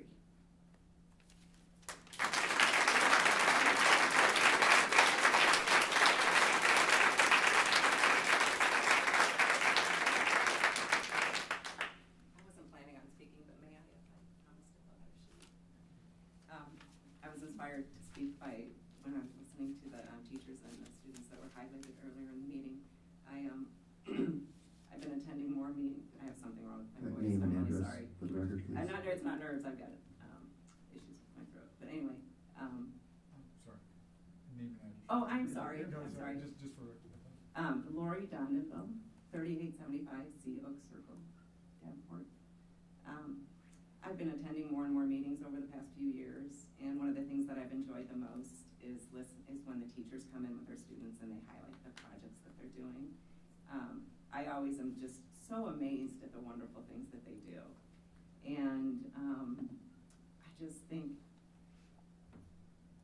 and even before this meeting, and before we started negotiations, I've always thought, dang, we gotta do everything that we can to retain these amazing teachers. And I don't know how anybody can sit in these meetings week after week, month after month, year after year, and not feel the same way.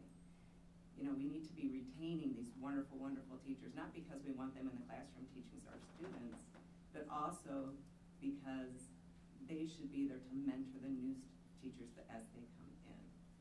So I just wanted to put that thought out. So thank you for letting me speak.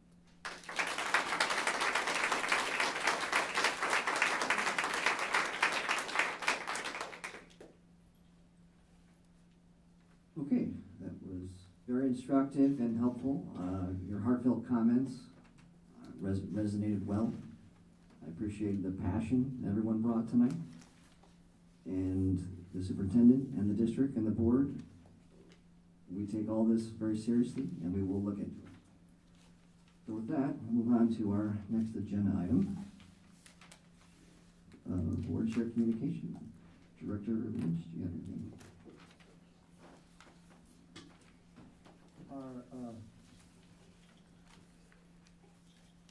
A quick question. I just want to share, I saw Megan and I saw the art teachers as they were preparing for their presentation after they had already spent several hours at the student art show at the Figgy. And so,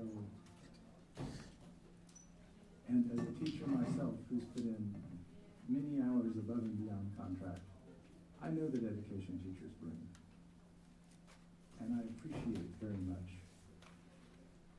And I feel like what we've heard tonight is a reminder that if the state continues 2%, 2.5%, 0%, oh, we're being generous this year, 3%, the same year inflation was 8%. We're all caught in an impossible box. If we do not have money, like if we have so much money, there's only so many ways it can get divided. And I would love to have smaller classroom sizes. But if I want to hire however many more teachers that would take on the same pot of money, I'd be paying teachers even less. I know that teachers are taking on more and dealing with behavior because as a teacher, I do that too. And I know that if my building did not have associate and assistant principals to take care, when I call and ask for a student to be removed, I'd have to deal with them still in my classroom. And so I feel very deeply what's being said, and I feel like, frankly, the people who need to hear it just finished up in Des Moines.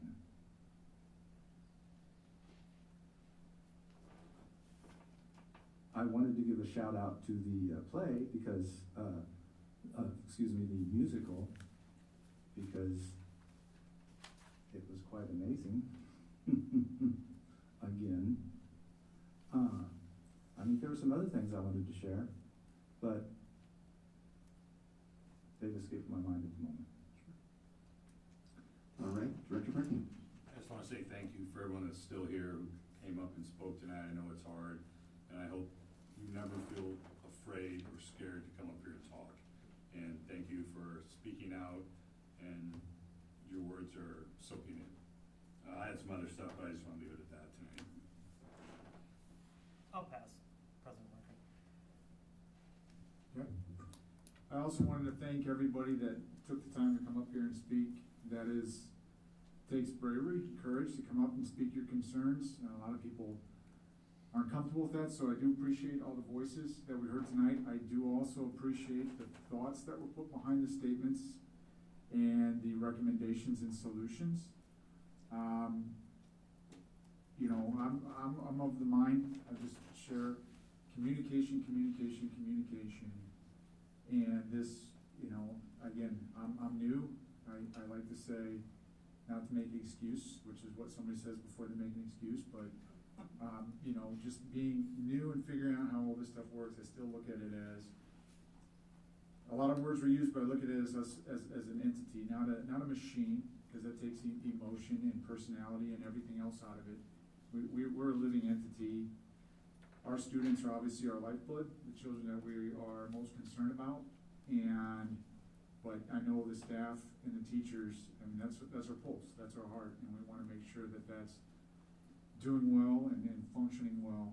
And so I'm going to advocate, again, just for communication, and make sure the entities sit down. This should be an open book test, really, you know, and really just looking at what's in the realm of possible and working through all that. And I'm going to continue to advocate that, but I do want to say, again, thank you for everybody that stood up and had the courage to speak and offer solutions, recommendation, and are willing to work through all this together. It is appreciated, and you're heard. Thank you. I want to thank all the teachers and staff that came up and talked, and the parents as well. One of the things I kind of wanted to mention is that I appreciate all of the suggestions that were given. I would ask the teachers to be open-minded. I heard a lot of, you know, I've worked in several other districts, and I know how their negotiations work as well. I would like you to be open-minded to creative solutions that may be a little bit more out of the box than you may be used to. We are, as Director Lynch said, we have so much money, and our new money this year is not as much as we would like.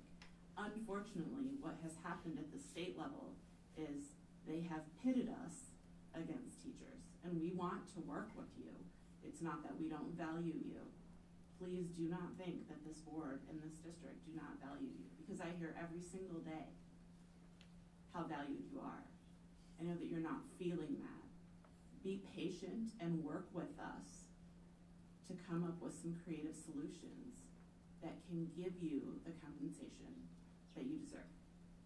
Thank you. Again, just following up with what everybody else has said, thank you for coming, expressing your opinions. We understand where you're coming from. I taught in this building for 29 years, and my wife taught in middle school for 34 years, so we've got 63 years of teaching experience in this district, and we know what it's like to be on your side of the issue as well. And sometimes it's very difficult to see where, you know, what develops and what happens, but we do, you know, and some of us have been, we've been visiting the buildings more to hear the teachers, to see them in the classroom, see how they operate, see what's going on, the great things that they're doing. And all the principals that we voted have been very kind in sharing their time with us and showing us the good things that are happening in their building. So We are making a definite commitment to get into the buildings more, and we hope to get into the buildings more often, or more frequently now between now and the end of the year. So we understand what it is, and I've lived there and been there in your positions as well. And just going on to what I just said, Mr. Frecking, Mr. McGivern, and I visited Hoover here several weeks ago, and Corey Usbaum was very nice with their time. We visited some of the classrooms and saw some of the great inventions that were going on. We visited a classroom, kids were doing inventions, and it was awesome to see what they did. And I think they appreciate having someone else come into their classroom, adults and board members, see what they're doing. So that's a commitment of mine, and I just love getting into the buildings and just seeing what's going on. And we have made a commitment to get into the buildings more often. So thank you, Lynn, for coming and expressing your concerns. Thank you. Yes, I want to echo the sentiments. I thanked everyone for their comments tonight. It was very instructive, I thought, the time and the passion people took to speak. One of the objectives and why I got involved in this job was to make improvements. If there's a place I can help, I want to get involved in and do that.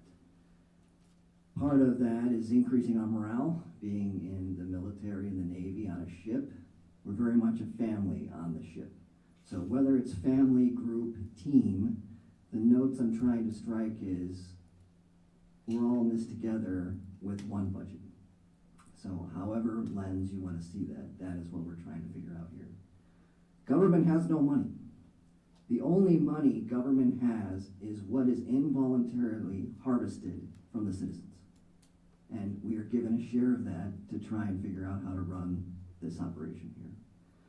So I appreciate that things are feeling rather raw, and that it was true even before this, it was even true before the election.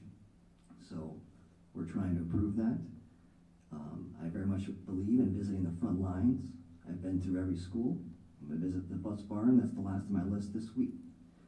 So again, leaning on my military background, I have to visit the front and see what you're doing every day, and I've been a guest teacher in this school and others.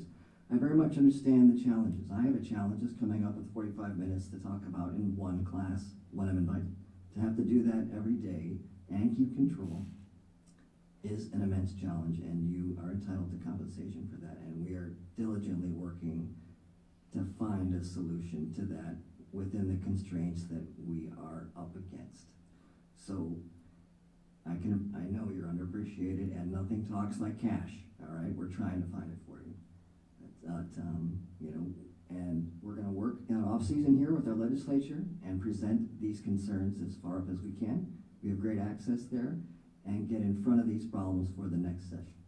As Director Lynch pointed out, they just closed, but we're going to get in front of that loop in the next round. So that's one place. And the superintendent and I, we talk regularly, and she talks to board members. We're all in collaboration here trying to find the solutions for everybody. So, and lastly, I do want to thank my fellow board members. We've been rather sprinting since we took this new term here. It's been an interesting process. The time commitment has been immense for us. So thank you to you and your families for your service and commitment in this volunteer position that we do. So thank you. And to our superintendent, who is diligently working with us and the solutions and the hours you put in. So thanks very much, and to this district staff. So, all right, I'll pause there. I think I've talked enough, and we'll transition to the BEA report.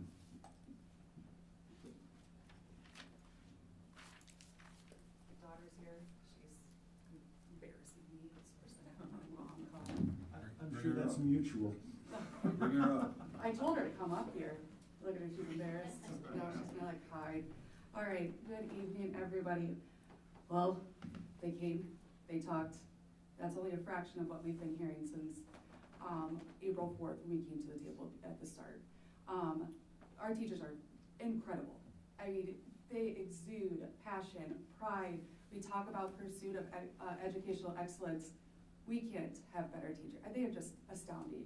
So I just want to give you guys a round of applause. So on, first we're going to do the AI presentation. Sorry, that was me. I'm getting ahead of myself. Each time that we've been coming, we've been highlighting different groups and schools and members of our organization, and our AI title highlight has kind of been pushed off the last few weeks just because of changes in schedules and things like that. So I have Holly here with me, but I told her I'd talk tonight. And together we gathered some photos and insight from our AIs and title teachers, and this is what we have to say. Our AI and title teachers build positive relationships. Am I on the right one? I'm not on the right one. I swear I got it together. Academic interventionists and title teachers play a critical role in supporting students in our elementary schools. Remaining current on best practices and research is imperative for our interventionists to maintain effectiveness. Many of our AIs and title teachers have recently completed or are currently enrolled in professional learning course based in the science of reading called LETTERS. And I know several board meetings we've talked about what that LETTERS, what entails.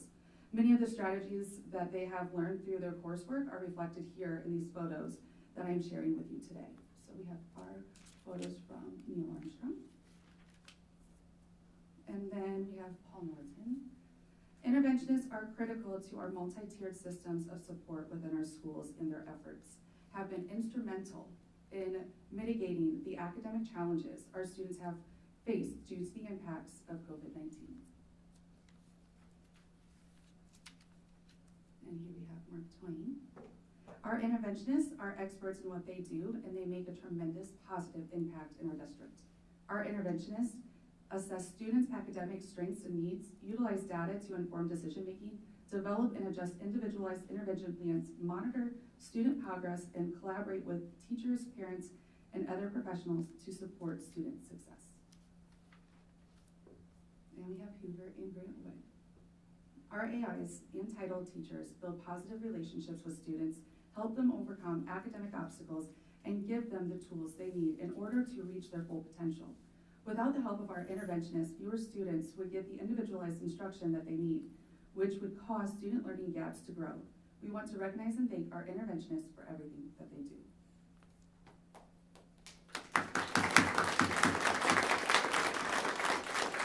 While we highlighted our elementary, we do have middle and high school, and we will be presenting on them another time. Here we have our negotiation teams. We took some photos from last night. We have some incredible humans that are on our team, very knowledgeable, very thorough, and these were our bargaining units from last night. I feel like I just need to make a statement that when we talk about teachers, we're not just negotiating our contract, it's also our ESP contracts as well. They have an equal hand in all of this, and just some of the language I was hearing is like teachers, but it's our entire community. So I just want to acknowledge that. On April 9th, we held our monthly roundtable meeting, and we've been holding a check and connect weekly with Dr. Morris and Miley. While they're brief, we are able to work through eminent items. Our association representatives continue to hold meetings with their building administrators, and we are so thankful for the collaborative teams that they formed over the past year. Our membership continues to rise, and we're thankful for the new members that have joined our organization. And we are going to be holding a new member sign up when we have our Happy Joe's night on May 2nd. I know there are some in the room that are thinking, one, I might cry. I'm not crying yet. Or I'll have some like words of wisdom, or worried about what I'm going to say, or guiding words. But the words I have tonight, and I know I've used this often, is passion and dedication. I have not only for our organization's union work, but for our BEA, BESA, BESA, teachers, but for the artists in our craft of teaching. Teaching comes from the heart, it comes from passion. We don't go to school to, we chose to do this craft art of teaching. And we have so many amazing educators here at Bettendorf. Teachers exude that from their heart every single day, and because of that, they have crafted their own exceptionally unique and individual style of teaching, and what we like to call the art of teaching. And it takes dedicated teachers to take the time to perfect their art of teaching, gain additional experiences in learning outside of the school day to ensure that they are given all of that to their students when they come in every day. Our teachers pour themselves in what they do. When you walk in the halls of any of our buildings, peek into a classroom. And you'll hear the dedication and love that they have in what they're doing, whether it's combing hairs or fixing an owie or teaching a lesson or instilling the love of reading and so much more. You'll hear that. And I know I'm speaking for myself at this moment, but it has been fun having board members in the halls of our schools. The inventionists that the board members saw, that was in my room in our 4th grade curriculum, where our 4th graders were creating inventions. And if you ask them, they're ready to walk on Shark Tank. We teach so much more than just academics in there, and we're fortunate to have so many dedicated teachers here. However, we all know there's an elephant in the room, and that we have heard solution, and I would like to say that our teachers are coming solution focused. We come solution focused. We've always had it. If you know me outside of this role, we're positive. We're engaging. We ask for solutions as well. We ask for our members, what solutions do you have when you come to us? We don't advocate for complaining. We don't advocate for falsely stating things. We ask for them to do their research, follow chain of command, have conversations. But how are we going to retain our talented teachers with what was presented last night and seeming to give just the bare minimum? We're going to get them where they need to be. We're going to freeze and stay there. How are we honoring the years of dedication our veteran teachers have given, while also honoring and accepting and asking new teachers to join us? Do we look appealing? We're asking to increase enrollment. At the same time, how are we attracting and retaining qualified, educated, dedicated teachers? We're not. What we proposed, what was sent to us last night, what message did that send? I too am here for solutions, and we have a table full of people that have solutions, that have done their research, that have looked at budgets, that have compared to districts. While we don't want to compare, that's our backyard. We have teachers that are leaving Bettendorf. If we look at the agenda, 7 teachers are on that agenda, whether 2 are retiring and 5 are leaving. We are going to have several more on the next agenda. They are leaving this district to go to other districts. And that is a fact. Why? Pay. And these are teachers that have been here for 10 plus years. And it's not just pay too, it's support. It's understanding where the classroom teachers are coming from. We say that we're getting into the classrooms. I've seen my building administrator in my classroom more than I see any other person in the halls. Come, volunteer, be in there, teach, help us, see what we're teaching, see what our paraeducators are doing. Michelle Hawley, I love her, my secretary. I try to see her every morning. But anyways, I know she's watching. We all talk, we're a community. And a community of learners, no matter the placement that we're at. So I like to leave out with our NEA president, because I've been in communication, NEA and ISEA, and here's one of the things that we all need to recognize. Educators who dedicate their lives to students shouldn't be struggling to support their own families. A career in education must not be a life sentence of financial worry. Who will choose to teach under those circumstances? And what message did you guys send last night? Indeed, it's a long-standing problem. It's not just us. But when neighboring districts, in which we don't want to compare, are settling with the numbers that were presented, and we are still not presenting numbers, it's insulting. And I can only carry the positivity for our teachers for so long, but talk to us. That's all.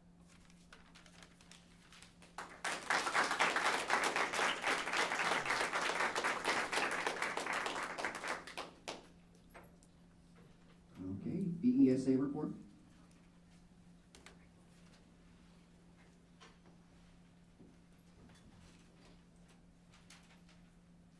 Good evening.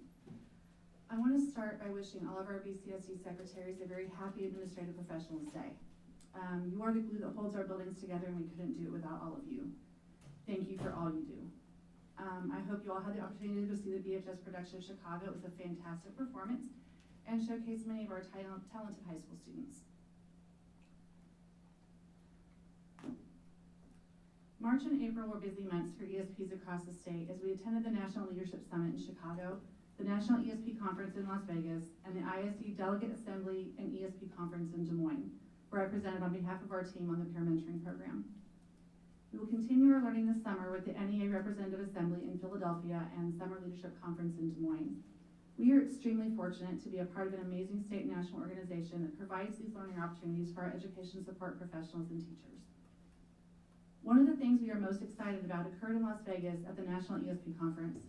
The NEA announced the NEA Education Support Professionals Bill of Rights, a nationwide movement calling on education leaders and policymakers to invest in ESPs, respect their professional expertise, and recognize their vital contributions to student learning and well-being.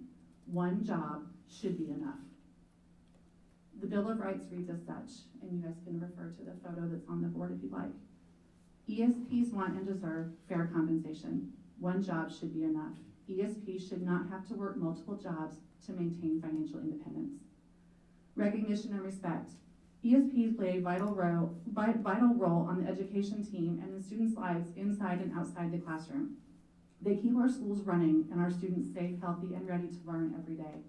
They deserve to be respected and recognized as accomplished professionals, not just a para, not just a secretary, not just a bus driver. Safe and healthy work environment. ESPs deserve a safe and healthy workplace that is free of violence, including physical, verbal, and emotional abuse, and free of exposure to hazardous materials. ESPs deserve clear safety protocols, appropriate supplies, safely maintained equipment, training on workplace regulations, and whistleblower protections. Affordable health care, and this is a very touchy one for us right now. ESPs should have access to affordable health insurance. Of our over 130 paraprofessionals and secretaries in our district, 26 are currently eligible for that. Paid leave. ESPs deserve paid leave, including personal days, sick days, parental caregiver leave, and Family Medical Leave Act benefits. Professional learning and career advancement. ESPs deserve high-quality job-related professional learning and accessible opportunities for career advancement. Seniority rights must be protected when ESPs pursue promotions and request transfers and at times of layoffs or furlough. Workload and staffing.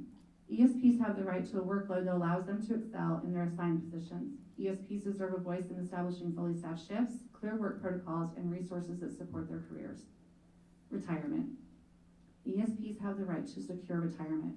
All their years of service should count toward a pension. Protection from privatization.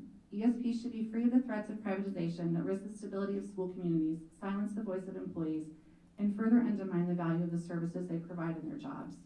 And the right to bargain. ESPs deserve a strong voice in their workplace that includes the right to join their union and advocate for the rights and protections they deserve. Bargaining and advocacy ensure that they enhance student learning and improve educator working conditions, benefiting students, schools, and the community as a whole. The Iowa State Education Association is currently working to propose the adoption of the ESP Bill of Rights in the state of Iowa.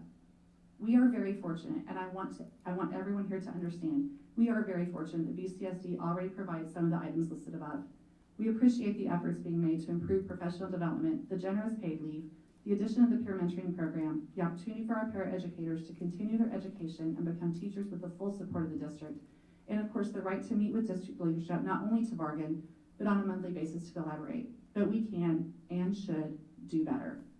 I'm hoping that in continuing our solution-focused collaboration, we will continue to move forward. I want to focus on shout-outs this week. Christy Clappy at BHS would like to recognize paraeducator Sarah Paris. Sarah's always willing to try something new and take on new challenges in order to meet the needs of our students. She is open-minded and is a strong advocate for students. Jill Breslin at Grant Wood would like to recognize Nutrition Services head cook Brittany Serrano. Brittany has been an amazing addition to our staff at Grant Wood this year. She is a kind, caring adult that greets every student with a smile when they go through the breakfast and lunch line. Brittany genuinely cares for all students, and it shows in her words and actions each and every day. Brittany also ensures that all students have the nutrition necessary to thrive. I was going to stop there, but after listening to the communication about how you've all visited the schools and you've been to the classrooms and you've seen the teachers, please make a point when you're in the buildings to stop down and see our paraeducators, see our secretaries, see our food service workers, see our bus drivers, see the people who are putting it on the line every day with the kids. As much as we support all of our teachers, the paraeducators, secretaries, and the rest of the classified staff deserve that same respect and support when you come to our buildings. Thank you.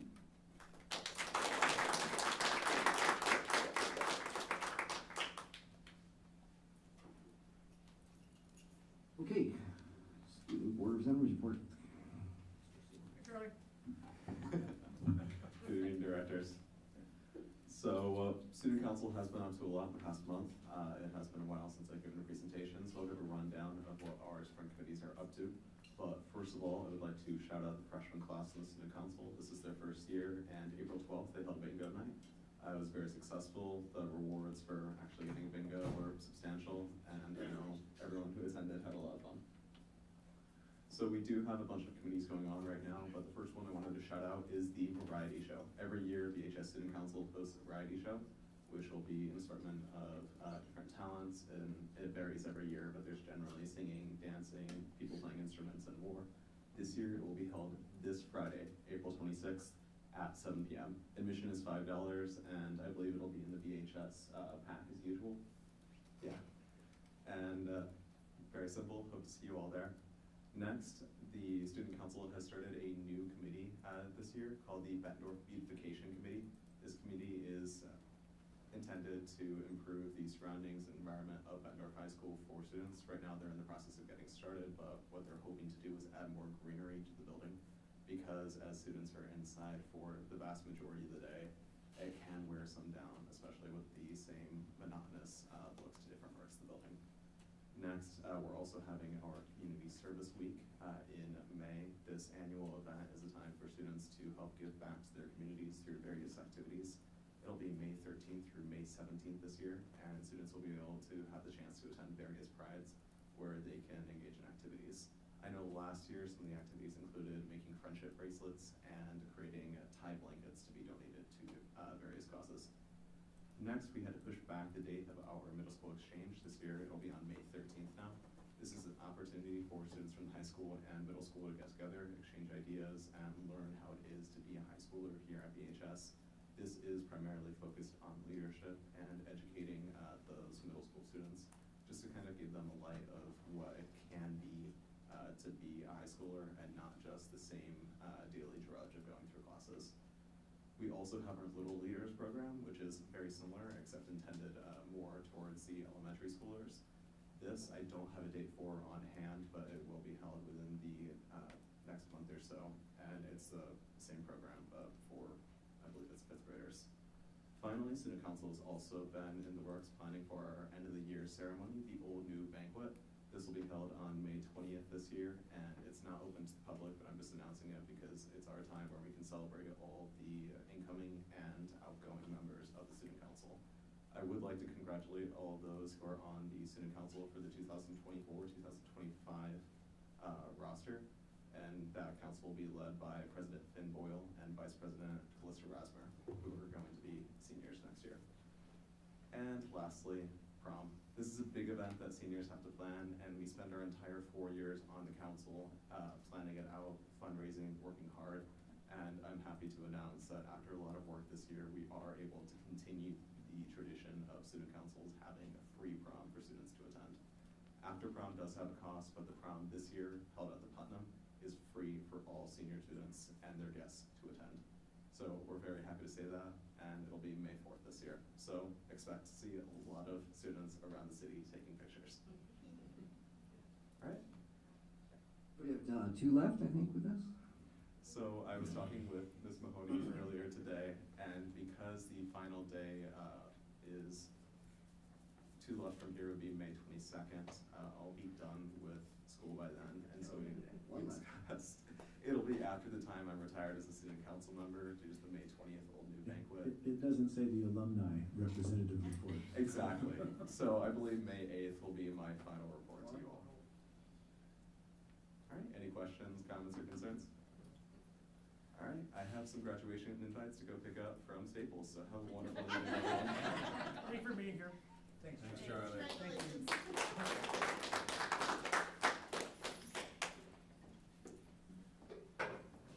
Well, some journey to get to the consent agenda. We're not there yet. Oh. Transforming a couple things at a time. Sorry. Yes, ma'am.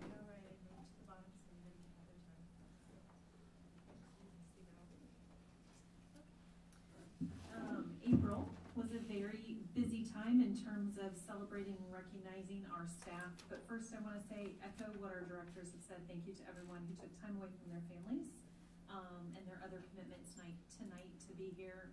Thank you to our BMS administration who was flexible tonight to enable our middle school teachers the opportunity to come, be supportive of their other colleagues and or to speak. They were also pulling off parent-teacher conferences tonight. So appreciate middle school's administrative team for ensuring that teachers had that opportunity tonight. It is National Library Month in April, and I know there's a specific day in April that we recognize our wonderful library media specialist, April 4th, yes, but we have been celebrating our libraries and those that lead those libraries for the month. I appreciate their love and passion for all things. Their love and passion for all things books is quite infectious. You saw that tonight with Mrs. Temperley and her passion for what she does. Some examples, Battle of the Books, National History Day, all of which we have seen our students excel year over year in those arenas. Thank you to everything that they do each day, but in sharing that love and passion with our students. And if you've already not checked out our BCSD Libraries newsletter, please make sure you do. It's a wonderful resource where you can learn about all the amazing work being done, and it is a one-stop shop. So you can see all of our different libraries and what our library media specialists or teacher librarians are up to with our students. It was also during the week of April 7th through the 13th was our Associate Principal, and we say Dean's Week because we also have deans in our secondary buildings. We thank them for their relentless leadership and their endless support that they provide their teams each and every day, and for making their principals look good on a daily basis. Seeing if Mrs. Kleppe was paying attention to me. Paraprofessional Day, we have the opportunity to celebrate our amazing paraprofessionals at a different time in the school year. But on April 4th at 2 is that day to recognize their amazing commitment to our students. And as I work with them and often say even at roundtables, sometimes our pairs are the ones that have the deepest connections with our students, and they're truly who our students turn to when they need that extra maybe hug or support. And so we appreciate what they do and the many hats that they wear. Volunteer recognition celebration. First and foremost, I want to thank Celeste Miller, Erica Dahlberg, Joyce Meyer, and Christy Henson for their work to pull off an absolutely beautiful event last night. Celeste, your leadership, appreciation cannot be expressed enough. And thank you to all of our volunteers who were able to join us last night. In the Commons at the high school, we're incredibly blessed in our district to have these individuals who, without their time, commitment, and support, we couldn't do what we do. Our teachers, staff, and administrators appreciate you and what you do for the district. We recently had another group of girls on the run complete their 5K. Our nurse at Mark Twain, Jordan Drink, coordinated and led this, and a group of students from Mark Twain, Paul Morton, and Hoover. But also thank you to other BCSD staff, Kara Kramer, Ellen Parker, Kathy Hayward, Kelly Robbins, and Carrie Ripple, and all of the adult buddies that ran with our students. An incredible opportunity for students to learn the value of perseverance and training, goal setting, and most importantly, how to come together as a community and have fun. It's my understanding that Hoover also has another group of girls on the run going on at this time. Two of their students participated in this last one, but I know that they're also moving forward with theirs. Shout out to our amazing administrative professionals at our sites and our district office. They truly are the heart of our organization. While I was not able to go to, for the first time since I've been here, our musical this year, an incredible thanks to our staff, our teachers, who made the production happen. I heard it was incredible, and a great experience for those who attended. I was very sad to have to miss it due to a family commitment. And Megan and Chrissy, you heard from our art teachers tonight. I know that you have been in Neil Armstrong and Mark Twain in all of our schools, and our libraries are just very positive, colorful places to be, and you see their handiwork all throughout our buildings. But I appreciate the time they took to develop proposals, submit them, and then spend time away from their families to share their knowledge and expertise with other art educators around the world. And so, appreciate them. And that is it for April. Okay. Now I think we're ready to the consent agenda. motion to approve the consent agenda as presented. And I will second it.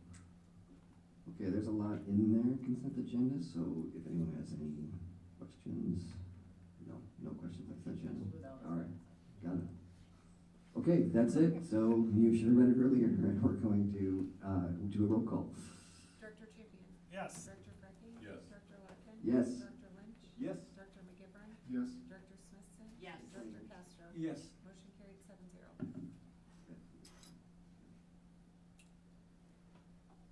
Okay. March financials.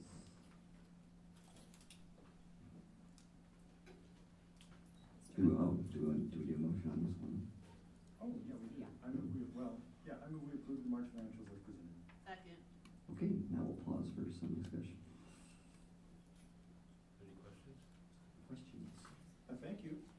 Oh, you're welcome. Is that what you were looking for in regard to the days cash on hand? It might not be all of what I want, but it is much appreciated. Okay, no problem.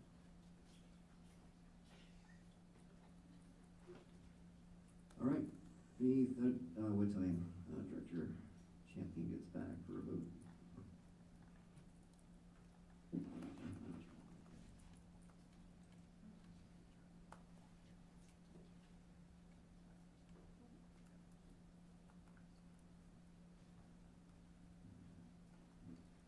All right, financials, Director Champion, we're waiting.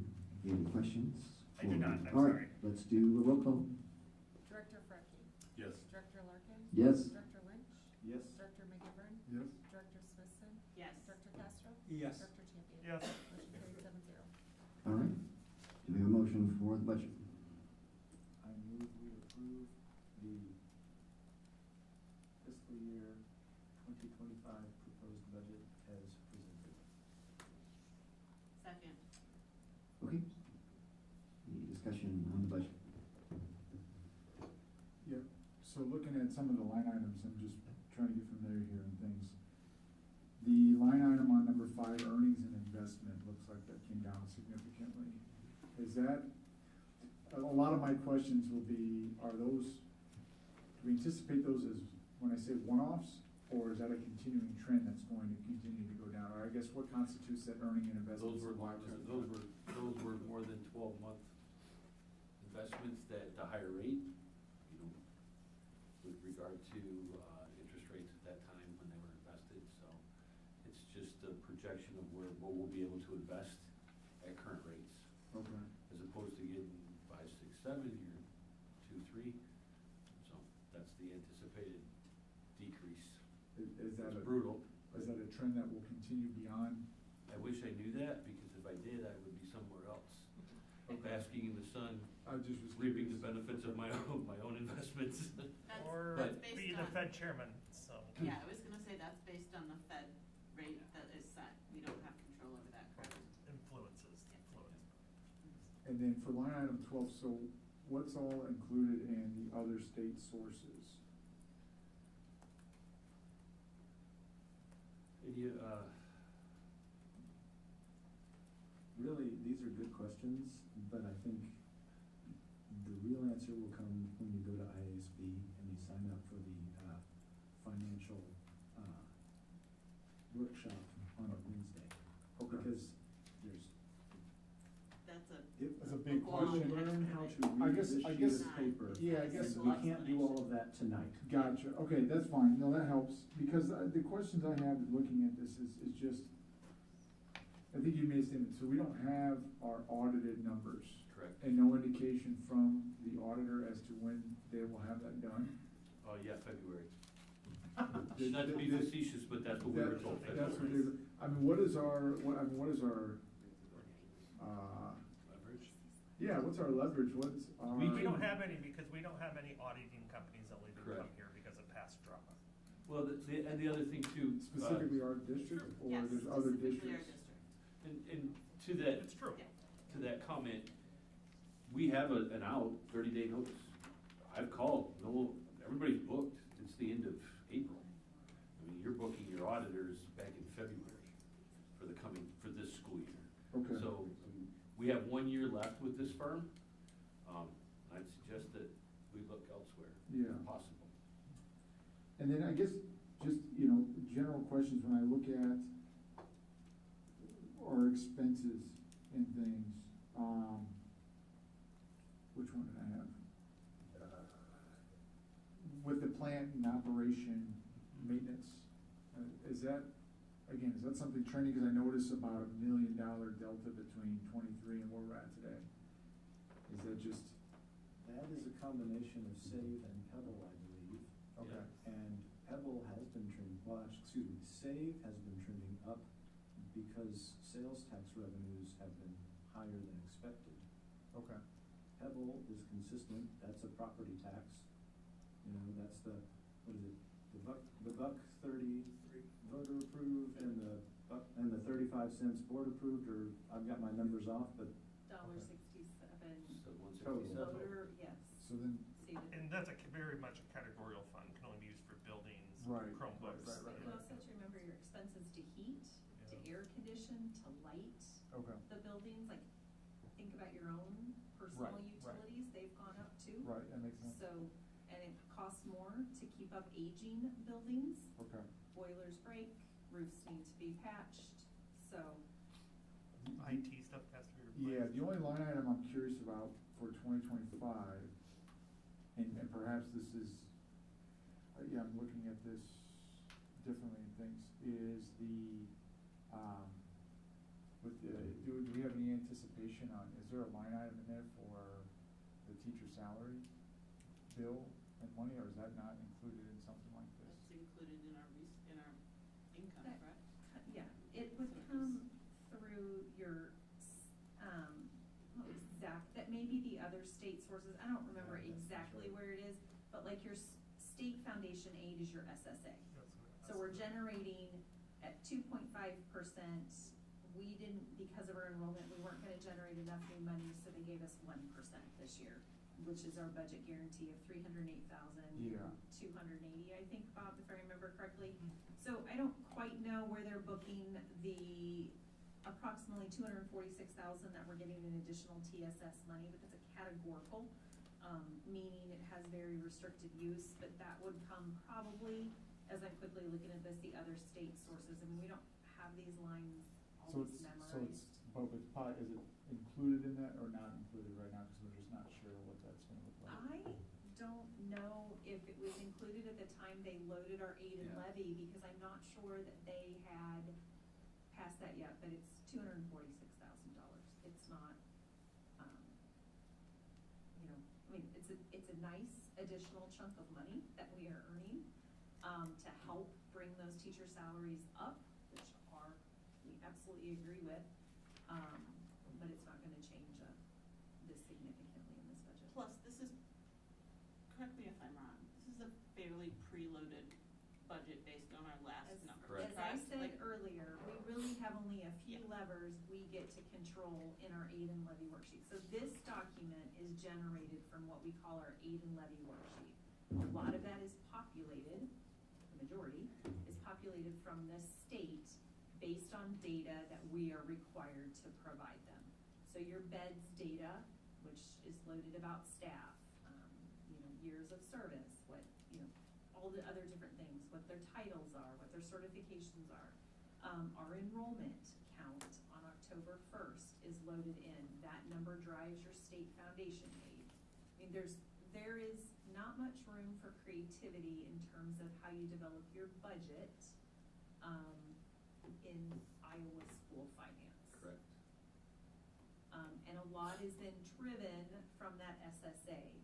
That percentage then calculates some of those additional monies we receive, such as teacher salary supplement, your calculations, for your TLC, your teacher leadership compensation, monies, some of the still existent state categorical pieces, our EL dollars, our at-risk dollars, not EL, it's a federal amount, I meant our what do we call it, Tag. ELP, sorry, I'll get it right. And so,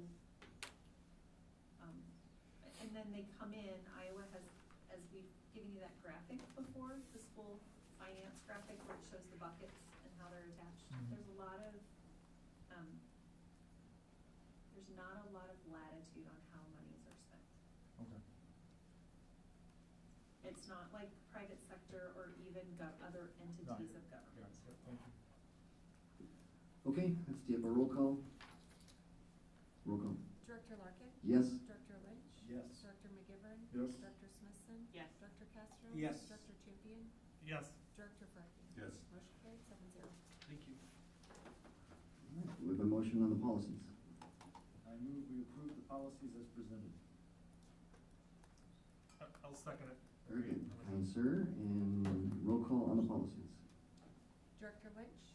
Yes. Director McGivern? Yes. Director Smithson? Yes. Director Castro? Yes. Director Champion? Yes. Director Freckie? Yes. Director Larkin? Yes. Motion carried 7-0. Discussion on legislative updates, other than I think they're done now, right? For those who need to hear this, I want to say thank you that the open enrollment deadline was Yes. included in the final standings education passage. That last minute change was. So it's passed, or it's not passed? Well, It I- was passed. as soon It's as- passed. As soon as the governor signs it. Okay, Yeah. okay, it's passed by the. I guess I do have a question. Yeah. Is that, does it continue, you can move it any old time for the 24-25 school year and then the 25-26? So we'll deal with the, Yeah, so what I'm curious to see when it comes out is, because you have March 1st for all grades K-12, right? But there's that piece for kindergarten that goes to September 1st. I haven't dug deep in there to see if, I don't believe they're gonna let us like have that deadline for September 1st and 24-25, so I do believe it will go 25-26. And ESAs are not included in that bill, so your vouchers for private schools still have, they just opened the applications up April 1st, I April 1st. believe. And they have till June 30th to submit those. So our but push we is, know about folks coming in so that we could budget for additional staff. We From- might lose a few more to the June 1st, two vouchers. we know people coming in for what, open enrollment? Right. Yes, by March 1st So for we won't find fiscal that we year have to hire a new 26. teacher at the last minute because we got a sudden surprise. Not this year, It'll but be the year. another year. Right. Yeah, Well, yeah, okay. another year. So as we're planning for fiscal year 26, yes, we will have that data. One of the things we have been discussing as superintendents in our different groups is a year from now when ESAs open up with no income restrictions, we would really like the legislators to consider lining up that March 1st deadline for all open enrollment in that, because you don't know what that will do. So that's something, I do want to commend our local legislators, Representative Vondran and Moore and Senator Webster, for just their willingness to listen and support, be accessible. Representative Vondran's already reached out to the 3 superintendents that he has, in his jurisdiction, and we have a meeting coming up in 2 weeks where we're just gonna sit down and talk about the upcoming legislative session. So, Representative Moore has already reached out to me, personally thanking, just for collaborating with him and Director Castro on some of that open enrollment work, but also wanting to sit down, when he gets back in, just to be forward-thinking, proactive, and so I can't thank our local team of legislators enough, because they are accessible and they do listen. And so it's great that we have that relationship. Do we know if that, there were just a few changes to, I think it was in with the open enrollment, and I was digging into it and didn't really understand whether, they were able to make if a student comes back from an ESA, like if they're in a private school through an ESA, will that money come back to us now if they return to our district? Because I know that was part of that, and I didn't have a chance to dig into it as much as I wanted to today. I haven't either, and I think we're still waiting for some clarification around that. I think that's what I was trying to figure that out. I know that was proposed, and that was really important. It's important for school districts because if a family decides to go through an ESA, but then part of the year through comes back to us. Right now, that money is not coming back to us at all, correct? Even though with open enrollment, it follows, but with ESAs, it stays with. Open enrollment though, after the beds count, it would be a year. Okay. The other piece to that, yes, our advocacy has been around let the money follow the student, right? So even if it's on a prorated basis. The other two pieces of legislation, is my understanding, maybe all of you, I know some of you because you've shared it with me. We have some community members who have some concern over the updated piece of legislation around guns and staff. And so we will, as more information comes out and more guidance from the state on that, I have been asked by several of you to make sure we get to have some discussion around that, and we absolutely will. Because that is something I would anticipate IASB will come out with some draft policies to consider. So we will need to have some discussion and appreciate the community and families who have already reached out expressing their concerns and expressing their thoughts around that piece of legislation. I think it's important to know that the ability for staff to carry guns in schools was already in place. This piece of legislation, to summarize, really strengthened the language around the required training, and not just kind of once gets trained, but your ongoing need, just like law enforcement would have to, they continue to go through training, you know, in getting, in their use of firearms, but also putting some pieces in there. When that first came out, I think it was in my first year here, insurance carriers were like, we don't want to touch that. And so there's provisions in there that they cannot not insure you. But I don't know, they're trying to even find out and get guidance on what would that do to costs of insurance for districts. And the other celebration, going back to the open enrollment piece, is the piece around chronic truancy. We will now, as school districts across Iowa, be measured on our Iowa school performance profile on student absenteeism, or chronic absenteeism. And so it was nice that they strengthened that language and added language around students who are open enrolled in that continue to be chronically truant or absent, giving us the ability, one, we have to work with families and try to improve attendance, but if that is not successful, that they must go back to their home district. And so that, super appreciative of that. And then other piece is a House file, I think it's 23 or 2586, with some pieces around retention. And so we're waiting for much more guidance around what that could do and the impact it could have on parents requesting students to be retained. So I think we're at the end of the session, but there will be some things that we as a team of staff will come to you wanting to have further discussion on as we get more guidance from the state. Jamie, did I miss anything? Go ahead. Do we know when it will be anticipated that we'll get any of that guidance? I know that has been an issue with some of the other pieces of legislation that were passed last year, that we were not given guidance at all until like the last minute, like literally the 28th of December. So I was just curious to know if there's an anticipated date for when we will start to hear when that guidance will come out. We have not heard of that. I do know, even in regards to part of the teacher salary bill that was in, with the AEA bill around how do you define 12 years of service. Our director of human resources was at a statewide HR meeting where there was attorneys there to give them updates and talk about some of the things going on across the state. They were hopeful we would have guidance on how we define 12 years of service last Friday, if I remember correctly, on the 19th. It is the 23rd, and we're still waiting for that. So I understand they passed a lot of pieces of legislation through. There's a lot of moving pieces. The governor's still signing bills. I mean, not everything has been signed, but it can impede some of the work we're trying to do because we don't have a clear understanding of some things. So we'll work through it. Did that if it's appropriated, 14 million for education support personnel actually get appropriated, or is the desk still settling to find out? It is our understanding that was appropriated, and it was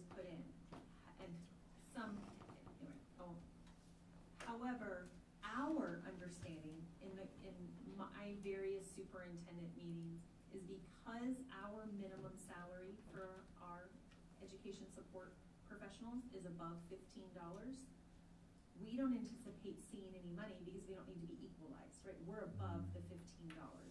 Now, in working with, last night in negotiations, I'm looking at Melissa as president, they feel like they've heard, I shouldn't say they feel like, they have heard information that leads them to believe that maybe we would get some of those dollars.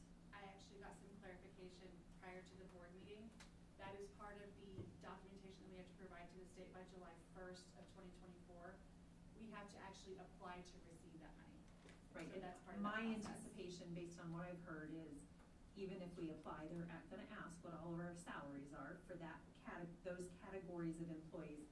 We will be above the $15. So how I read it and understand it is we may not be eligible for those additional funds. Now, would I like to be wrong and be pleasantly surprised? Absolutely.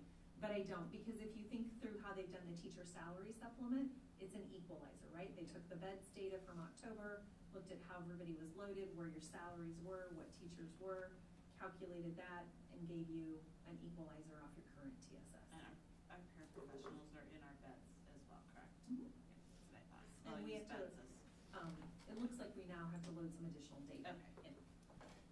Well, I mean, So thank you, Melissa, for that clarification. Yeah, from what INC told me prior is if we apply, I mean, we have a chance. And I'll just leave it at that. We have a chance. It might be a 0 chance, but we have a chance. That's a joke. I was just like, thanks, Richard. it can't hurt to try at this point. I mean, Okay, and I think, Mr. Farmer, you were helpful when I was with you last time. We get some more talking points from you and then staff, and then Director Lynch, maybe you and I get a cup of coffee with some of our folks late summer. Say, and keep the press on the messaging that you're gonna, so multiple fronts for the next session, so. Okay, we'll transition to upcoming calendar events. As I was looking at this, I think some of these are incorrect. They are. I was gonna say that, Christy Henson deeply apologizes. We thought they had been updated, so we will make sure they get updated after tonight's meeting, so they reflect the accuracy. A couple of things from my fellow board members. We've got the award ceremony on 5/1 and the all sports banquet on 5/15. Please let Christy know if you will be attending any of those events. It's good to have board representation at each one of these big ones, and then graduation as well, if you can make that, so. I saw the Edison graduation announcement went out today as well. Yes. So if we go to graduation, is that a meeting? No, we can just go. We're fine? Yep. Okay. I'll cover it there. All right, good. That's considered, what's the phrase, ceremonial functions or something? Ceremonial. I'll report being ceremonial at Edison. Yes. Okay. Well, also in the gym or wherever it is that you end up Right. doing the Basketball game. graduation itself. Yeah. Yeah. Okay. All right, let's, motion to go to closed session. I'll make a motion for 8.01, motion to enter into closed session pursuant to Iowa Code 21.5 sub 1 sub C, which allows for a closed session to discuss strategy with counsel in matters that are presently in litigation or where litigation is imminent, where its disclosure would be likely to prejudice or disadvantage the position of the government body in that litigation. Second? Oh, Ryan had it. Fine, you take credit. Okay, roll call. Director McGivern. Yes. Director Smithson. yes. Director Castro. Yes. Director Champion. Yes. Director Freckey. Yes. Director Larkin. Yes.